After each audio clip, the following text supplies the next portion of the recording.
ਇਹ ਐਸੇ ਹੈਪੇਟਾਈਟਸ ਨੇ ਕਿ ਜਦੋਂ ਜਿਸ ਵਕਤ ਹੁੰਦਾ ਹੀ ਹੈ ਨਾ ਜੀ, ਤੇ ਇਹਦਾ ਜਿਹੜਾ ਅਕਿਊਟ ਫੇਜ਼ ਹੁੰਦਾ ਹੈ, ਜਦੋਂ ਇਹਦਾ ਵਾਇਰਸ ਦਾ ਹਮਲਾ ਤੁਹਾਡੇ ਤੇ ਹੁੰਦਾ ਹੈ, ਉਹਦਾ ਇਨਕੂਬੇਸ਼ਨ ਪੀਰੀਅਡ ਹੈ 1 ਦਿਨ ਤੋਂ ਲੈ ਕੇ 1 ਹਫ਼ਤੇ ਤੱਕ ਦਾ ਜੀ ਵਾਧਾ ਡੀਪ ਹੁੰਦਾ ਜਾਂਦਾ ਹੈ। ਜਾਂ ਵਾਇਰਸ ਲੋਡ ਅਗਰ ਤੁਹਾਡੇ ਅੰਦਰ ਜ਼ਿਆਦਾ ਹੋਵੇ, ਵਾਇਰਸ ਜ਼ਿਆਦਾ ਚਲਾ ਗਿਆ, ਖਤਰਨਾਕ ਵਾਇਰਸ ਚਲਾ ਗਿਆ, ਜੀ ਜੀ ਜੀ ਤੇ ਫਿਰ ਉਹਦੀ ਜਿੰਨਾ ਵੀ ਬਾਡੀ ਦਾ ਇਮਿਊਨ ਸਿਸਟਮ ਡਿਪਰੈਸ ਹੈ, ਗਲਬਾ ਹੋ ਗਿਆ ਬਿਮਾਰੀ ਦਾ, ਤੇ ਉਹ ਫਿਰ ਜੌਂਡਸ ਜਿਹੜਾ ਨਾ ਜੀ ਜ਼ੋਰ ਕਰ ਜਾਂਦਾ ਜੀ ਜੀ। ਤੇ ਸਾਫ ਸੁਥਰੀ ਸਰਿੰਜ ਜਿਹੜੀ ਹੈ ਉਹ ਇਸਤੇਮਾਲ ਹੋਣੀ ਚਾਹੀਦੀ ਜੀ ਹੈ। ਜੀ। ਅਗਰ ਤੁਹਾਡੇ ਕੋਲ ਇਨਫੈਕਟਿਡ ਸਰਿੰਜ ਹੋਵੇ, ਉਹਦੇ ਨਾਲ ਵੀ ਇਹ ਹੋ ਜਾਂਦਾ ਹੈ। ਅਗਰ ਬਲੱਡ ਟ੍ਰਾਂਸਫਿਊਜ਼ਨ ਨੂੰ ਪ੍ਰੋਪਰ ਤਰੀਕੇ ਨਾਲ ਸਕਰੀਨ ਨਾ ਕੀਤਾ ਜਾਏ ਜੀ ਜੀ ਤੇ ਬਲੱਡ ਦੇ ਵਿੱਚੋਂ ਵੀ ਇਹਦੀ ਟ੍ਰਾਂਸਮਿਸ਼ਨ ਹੋ ਜਾਂਦੀ ਹੈ। ਜਦੋਂ ਉਹ ਸਖਤ ਹੁੰਦਾ ਜਾਏਗਾ ਨਾ ਜੀ, ਫਾਈਬਰੋਸਿਸ ਤੋਂ ਅਗਲੀ ਸਟੇਜ ਦੇ ਵਿੱਚ ਨਾ, ਫਿਰ ਉਹ ਜਿਹੜਾ ਜਿਗਰ ਹੈ ਨਾ ਉਹ ਸੁੱਕੜਨਾ ਸ਼ੁਰੂ ਹੋ ਜਾਂਦਾ, ਜਿਹਨੂੰ ਅਸੀਂ ਸਿਰੋਸਿਸ ਕਹਿੰਦੇ ਹਾਂ। ਲਿਵਰ ਜਿਹੜਾ ਨਾ ਜੀ, ਫਿਰ ਜਦੋਂ ਉਹ ਸਮਝਦਾ ਕਿ ਮੇਰੇ ਕੋਲ ਹੁਣ ਭਾਰ ਨਹੀਂ ਵਡਾਇਆ ਜਾਂਦਾ, ਜੀ ਜੀ। ਉਹ ਆਪਣਾ ਭਾਰ, ਬਾਕੀ ਜਿਹੜਾ ਸਿਸਟਮ ਹੈ ਸਾਰਾ ਉਹ ਡਾਇਵਰਟ ਹੋ ਜਾਂਦਾ ਕਿਡਨੀ ਦੀ ਤਰਫ।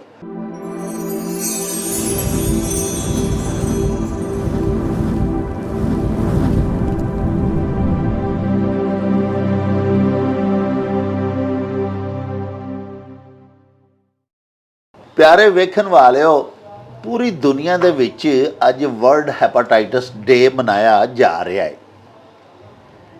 ਇਹ ਇੱਕ ਅਜਿਹਾ ਮੁਹਲਕ ਮਰਜ਼ ਹੈ ਕਿ ਇੱਕ ਅੰਦਾਜ਼ੇ ਦੇ ਮੁਤਾਬਕ ਪੂਰੀ ਦੁਨੀਆ ਦੇ ਵਿੱਚ ਹਰ ਸਾਲ 10 ਲੱਖ ਅਫਰਾਦ ਹੈਪਾਟਾਈਟਸ ਦੀ ਨਜ਼ਰ ਹੋ ਜਾਂਦੇ ਨੇ ਤੇ ਇਸ ਬਿਮਾਰੀ ਹੱਥੋਂ ਮਰ ਜਾਂਦੇ ਨੇ। ਹੈਪਾਟਾਈਟਸ ਕੀ ਹੈ, ਇਹਦੀਆਂ ਅਲਾਮਾਤ ਕੀ ਨੇ, ਇਹਦਾ ਫਿਰ ਇਲਾਜ ਕਿਵੇਂ ਕਰਨਾ ਚਾਹੀਦਾ ਹੈ, ਔਰ ਪ੍ਰੀਵੈਂਟਰੀ ਮੈਜਰਸ ਕੀ ਨੇ, ਇਹਦੇ ਕੋਲੋਂ ਬਚਣ ਦੀਆਂ ਹਿਫਾਜ਼ਤੀ ਤਦਾਬੀਰ ਸਾਨੂੰ ਕੀ ਅਗਦੋਂ ਹੀ ਕਰਨੀਆਂ ਚਾਹੀਦੀਆਂ ਨੇ, ਇਹਨਾਂ ਸਾਰਿਆਂ ਸਵਾਲਾਤ ਦੇ ਜਵਾਬਾਤ ਅੱਜ ਅਸਾਂ ਢੂੰਡਣ ਵਾਸਤੇ ਮਸੀਹਾਏ ਸ਼ਹਿਰ ਡਾਕਟਰ ਫਜ਼ਲੁਰ ਰਹਿਮਾਨ ਸਾਹਿਬ ਨੂੰ ਫੇਰ ਜ਼ਹਿਮਤ ਦਿੱਤੀ ਹੈ। ਸਾਡੇ ਸਟੂਡੀਓ ਦੇ ਵਿੱਚ ਤਸ਼ਰੀਫ ਲਿਆਏ ਹੋਏ ਨੇ, ਸਾਡੇ ਨਾਲ ਮੌਜੂਦ ਨੇ। ਆਓ ਡਾਕਟਰ ਸਾਹਿਬ ਦੇ ਨਾਲ ਤੁਹਾਨੂੰ ਮਿਲਵਾਉਂਦੇ ਹਾਂ, ਉਹਨਾਂ ਦੀਆਂ ਗੱਲਾਂ ਬਾਤਾਂ ਤੁਹਾਨੂੰ ਸੁਣਵਾਉਂਦੇ ਹਾਂ ਔਰ ਉਹਨਾਂ ਦੇ ਕੋਲੋਂ ਇਸ ਮਰਜ਼ ਬਾਰੇ ਜਾਣਕਾਰੀ ਲੈਂਦੇ ਹਾਂ। अस्सलाम वालेकुम डॉक्टर साहब। वालेकुम अस्सलाम वरहमतुल्लाह। मेरे हजूर वर्ल्ड हैपाटाइटिस डे मनाया जा रहा है। डॉक्टर साहब एक ऐसा मर्ज है कि जिहड़ा पूरी दुनिया दे विच भी फैल रहा है, लेकिन निस्बतन इहदे विच इजाफे की शरह साडे पाकिस्तान विच बहुत ज़्यादा है। इहदी सर की वजह, सब तो पहले तो ये मर्ज है कि ये हैपाटाइटिस किनू आखदे ने? ठीक है जी, ਇਹ ਸਾਡੇ ਬਰਾਏ ਕਰਮ ਵਿਊਅਰਸ ਨੂੰ ਦੱਸੋ ਸਰ। ਡਾਕਟਰ ਸਾਹਿਬ ਬੜੀ ਮਿਹਰਬਾਨੀ, ਤੁਸੀਂ ਬੜਾ ਅੱਜ ਦੇ ਹਵਾਲੇ ਦੇ ਨਾਲ ਜ਼ਬਰਦਸਤ ਜਿਹੜਾ ਟੌਪਿਕ ਹੈ ਉਹਦੇ ਤੇ ਮੌਕਾ ਦਿੱਤਾ ਹੈ ਕਿ ਅਸੀਂ ਆਪਣੇ ਦੇਖਣ ਵਾਲਿਆਂ ਨੂੰ ਜੀ ਇਹਦੇ ਬਾਰੇ ਆਗਾਹੀ ਦਈਏ। ਕੋਵਿਡ ਤੋਂ ਪਹਿਲਾਂ ਦੁਨੀਆ ਦਾ ਚੈਲੰਜ ਹੀ ਹੈਪੇਟਾਈਟਸ ਸੀ। ਜੀ ਜੀ। ਔਰ ਹੈਪੇਟਾਈਟਸ ਜਿਹੜਾ ਨਾ ਡਾਕਟਰ ਸਾਹਿਬ, ਹੈਪੇਟਾਈਟਸ ਇਹ ਵੇ ਕਿ ਜਿਗਰ ਦੀ ਇਨਫਲੇਮੇਸ਼ਨ ਨੂੰ ਹੈਪੇਟਾਈਟਸ ਕਹਿੰਦੇ ਨੇ। ਇਨਫਲੇਮੇਸ਼ਨ ਇਹ ਵੇ ਕਿ ਜਿਗਰ ਦੇ ਵਿੱਚ ਸੋਜ਼ਸ਼ ਹੋ ਜਾਂਦੀ। ਅੱਛਾ ਜੀ। ਔਰ ਉਹ ਜਦੋਂ ਸੋਜ਼ਸ਼ ਹੁੰਦੀ ਹੈ ਨਾ ਜੀ, ਉਹਦੀ ਵਜ੍ਹਾ ਦੇ ਨਾਲ ਜਿਹੜੇ ਜਿਗਰ ਦੇ ਸੈੱਲ ਨੇ ਉਹ ਡਿਸਟਰੋਏ ਹੋ ਜਾਂਦੇ ਜੀ, ਉਹਨਾਂ ਦੇ ਅੰਦਰ ਕੁਝ ਚੇਂਜਿਸ ਆ ਜਾਂਦੀਆਂ ਨੇ ਜੀ। ਤੁਸੀਂ ਦੇਖਿਆ ਹੋਏਗਾ ਕਿ ਜਿਗਰ ਜਿਹੜਾ ਹੈ ਉਹ ਤੇ ਇੱਕ ਅੱਲਾ ਪਾਕ ਨੇ ਫੈਕਟਰੀ ਲਾਈ ਹੋਈ ਹੈ ਸਾਡੇ ਜਿਸਮ ਦੇ ਵਿੱਚ ਜੀ, ਜਿਹਦੇ ਫੰਕਸ਼ਨ ਇਹ ਨੇ ਕਿ ਇੱਕ ਤੇ ਜਿੰਨੇ ਵੀ ਸਾਡੇ ਨਿਜ਼ਾਮੇ ਹਜ਼ਮ ਦੇ ਵਿੱਚੋਂ ਜਿਹੜਾ ਖੂਨ ਗਰਦਿਸ਼ ਕਰਦਾ ਹੈ, ਉਹ ਸਾਰੇ ਦਾ ਸਾਰਾ ਖੂਨ ਜਿਹੜਾ ਨਾ ਜੀ ਉਹ ਜਿਗਰ ਦੇ ਵਿੱਚੋਂ ਹੋ ਕੇ ਜਾਂਦਾ ਹੈ ਤੇ ਜਿਗਰ ਉਹਦੀ ਸਫਾਈ ਕਰ ਦਿੰਦਾ ਹੈ। ਵਾਹ। ਫਿਰ ਜਿਗਰ ਦਾ ਇਹ ਕੰਮ ਹੈ ਕਿ ਕੁਝ ਵਿਟਾਮਿਨ ਨੇ ਜਿਨ੍ਹਾਂ ਨੂੰ ਸਟੋਰ ਕਰਦਾ ਹੈ, ਕੁਝ ਹਾਰਮੋਨਸ ਨੇ ਜਿਨ੍ਹਾਂ ਨੂੰ ਪੈਦਾ ਕਰਦਾ ਹੈ, ਔਰ ਜਿਹੜੀ ਅਸੀਂ ਚਕਨਾਈ ਵਾਲੀਆਂ ਚੀਜ਼ਾਂ ਖਾਂਦੇ ਹਾਂ ਜਿੰਨੀਆਂ ਵੀ ਸਾਡੀ ਨਿਊਟ੍ਰੀਸ਼ਨ ਦਾ ਇੱਕ ਹਿੱਸਾ ਹੈ ਜੀ, ਉਹਨੂੰ ਹਜ਼ਮ ਕਰਨ ਵਾਸਤੇ ਬਾਈਲ ਜਿਹੜਾ ਹੈ ਉਹ ਉੱਥੋਂ ਪੈਦਾ ਹੁੰਦਾ ਹੈ, ਜਿਹੜਾ ਕਿ ਸਾਡੇ ਪਿੱਤੇ ਦੇ ਵਿੱਚ ਸਟੋਰ ਹੋ ਜਾਂਦਾ ਹੈ, ਫਿਰ ਵਕਤਨ ਫਵਕਤਨ ਉੱਥੇ ਚਲਾ ਜਾਂਦਾ ਹੈ। ਹੈਪੇਟਾਈਟਸ ਜਿਹੜਾ ਹੈ ਡਾਕਟਰ ਸਾਹਿਬ, ਇਹਦੀਆਂ 5 ਕਿਸਮਾਂ ਨੇ ਜਿਹੜੀਆਂ ਕਿ ਮੋਸਟਲੀ ਦੁਨੀਆ ਦੇ ਵਿੱਚ ਪਾਈਆਂ ਜਾਂਦੀਆਂ ਨੇ ਜੀ ਜੀ। ਔਰ ਉਹ ਹੁੰਦਾ ਇੱਕ ਛੋਟਾ ਜਿਹਾ ਵਾਇਰਸ ਹੈ ਜਿਹੜਾ ਬੈਕਟੀਰੀਆ ਤੋਂ ਵੀ ਛੋਟਾ ਹੈ, ਉਹਦੀ ਵਜ੍ਹਾ ਦੇ ਨਾਲ ਹੁੰਦਾ ਹੈ। ਇੱਕ ਤਾਂ hepatitis A way, B A, C A, D A ਔਰ ਹੈਪੇਟਾਈਟਸ ਈ ਏ। ਅੱਛਾ ਜੀ। ਇਹ ਜਦੋਂ ਵੀ ਹੈਪੇਟਾਈਟਸ ਹੁੰਦਾ ਹੈ ਉਹਦੇ ਵਿੱਚ ਜਿਹੜੇ ਤੇ ਹੈਪੇਟਾਈਟਸ A, D ਔਰ E ਹੈ, ਇਹ ਐਸੇ ਹੈਪੇਟਾਈਟਸ ਨੇ ਕਿ ਜਿਸ ਵਕਤ ਹੁੰਦਾ ਹੀ ਹੈ ਨਾ ਜੀ, ਤੇ ਇਹਦਾ ਜਿਹੜਾ ਅਕਿਊਟ ਫੇਜ਼ ਹੁੰਦਾ ਹੈ, ਜਦੋਂ ਇਹਦਾ ਵਾਇਰਸ ਦਾ ਹਮਲਾ ਤੁਹਾਡੇ ਤੇ ਹੁੰਦਾ ਹੈ, ਤੇ ਉਹਦਾ ਇਨਕੂਬੇਸ਼ਨ ਪੀਰੀਅਡ ਹੈ 1 ਦਿਨ ਤੋਂ ਲੈ ਕੇ 1 ਹਫ਼ਤੇ ਤੱਕ ਦਾ ਜੀ। ਉਹਦੇ ਵਿੱਚ ਕੁਝ ਅਲਾਮਾਤ ਨੇ ਜਿਹੜੀਆਂ ਤੁਹਾਨੂੰ ਆਉਣੀਆਂ ਸ਼ੁਰੂ ਹੋ ਜਾਂਦੀਆਂ ਨੇ ਜੀ। ਸਾਰਿਆਂ ਤੋਂ ਪਹਿਲੀ ਤੇ ਡਾਕਟਰ ਸਾਹਿਬ ਇਹ ਅਲਾਮਤ ਹੈ ਕਿ ਜਦੋਂ ਹੀ ਹੈਪੇਟਾਈਟਸ ਦਾ ਜਰਾਸੀਮ ਵਾਇਰਸ ਸਾਡੇ ਜਿਸਮ ਦੇ ਅੰਦਰ ਕਿਸੇ ਤਰੀਕੇ ਨਾਲ ਚਲਾ ਜਾਂਦਾ ਜੀ, ਉਹ ਵੀ ਮੈਂ ਤੁਹਾਨੂੰ ਬਾਅਦ ਚੋਂ ਦੱਸਾਂਗਾ ਕੀ ਤਰੀਕੇ ਨੇ ਜਿਹੜਾ ਜਨਾਬ ਨੇ ਫਰਮਾਇਆ। ਤੇ ਸਭ ਤੋਂ ਪਹਿਲਾਂ ਬੰਦੇ ਦੀ ਭੁੱਖ ਜਿਹੜੀ ਹੈ ਨਾ ਜੀ, ਉਹ ਘਟ ਜਾਂਦੀ। ਅੱਛਾ। ਭੁੱਖ ਨਹੀਂ ਲੱਗਦੀ ਉਹਨੂੰ। ਦੂਸਰੀ ਗੱਲ ਇਹ ਵੇ ਕਿ 3-4 ਦਿਨਾਂ ਦੇ ਬਾਅਦ ਨਾ ਜੀ, ਤੁਹਾਡੀਆਂ ਅੱਖਾਂ ਜਿਹੜੀਆਂ ਨੇ ਨਾ, ਇਹ ਜਿਹੜਾ ਕਾਲੇ ਰੰਗ ਦੇ ਗਿਰਦ ਸਫੇਦ ਅੱਖ ਹੈ ਨਾ ਜੀ, ਇਹ ਪੀਲੀ ਹੋਣੀ ਸ਼ੁਰੂ ਹੋ ਜਾਂਦੀ। ਜੀ ਜੀ ਜੀ ਜੀ। ਇਹਨੂੰ ਅਸੀਂ ਜੌਂਡਸ ਆਪਣੀ ਜ਼ੁਬਾਨ 'ਚ ਬੋਲਦੇ ਹਾਂ, ਯਰਕਾਨ ਜਿਹਨੂੰ ਯਰਕਾਨ ਕਹਿੰਦੇ ਨੇ। ਫਿਰ ਸਾਡੇ ਸਰ ਪਿੰਡਾਂ 'ਚ ਅਸੀਂ ਆਪਣੇ ਨਾਜ਼ਰੀਨ ਦੀ ਸਹੂਲਤ ਲਈ ਪਿੰਡਾਂ 'ਚ ਇਹਨੂੰ ਪੀਲੀਆ ਵੀ ਆਖਦੇ। ਬਿਲਕੁਲ ਹੈ ਜੀ, ਬਿਲਕੁਲ ਹੈ ਜੀ। ਤੇ ਡਾਕਟਰ ਸਾਹਿਬ ਜਦੋਂ ਹੀ ਇਹ ਜੌਂਡਸ ਹੁੰਦਾ ਨਾ ਜੀ, ਜਦੋਂ ਅਕਿਊਟ ਫੇਜ਼ ਦੇ ਵਿੱਚ, ਤੇ ਬੁਖਾਰ ਵੀ ਹੋਣਾ ਸ਼ੁਰੂ ਹੋ ਜਾਂਦਾ, ਕਿਉਂਕਿ ਇਨਫਲੇਮੇਸ਼ਨ ਹੁੰਦੀ ਹੈ ਨਾ ਜੀ। ਜਿੱਥੇ ਵੀ ਇਨਫਲੇਮੇਸ਼ਨ ਹੁੰਦੀ ਹੈ, ਉਹਦਾ ਇੱਕ ਰੱਦੇ ਅਮਲ ਦੇ ਉੱਤੇ ਜੀ ਬੁਖਾਰ ਹੋ ਜਾਂਦਾ। ਦੂਸਰਾ ਡਾਕਟਰ ਸਾਹਿਬ ਇਹ ਹੈ ਕਿ ਪਿਸ਼ਾਬ ਦਾ ਰੰਗ ਪੀਲਾ ਹੋ ਜਾਂਦਾ ਜੀ।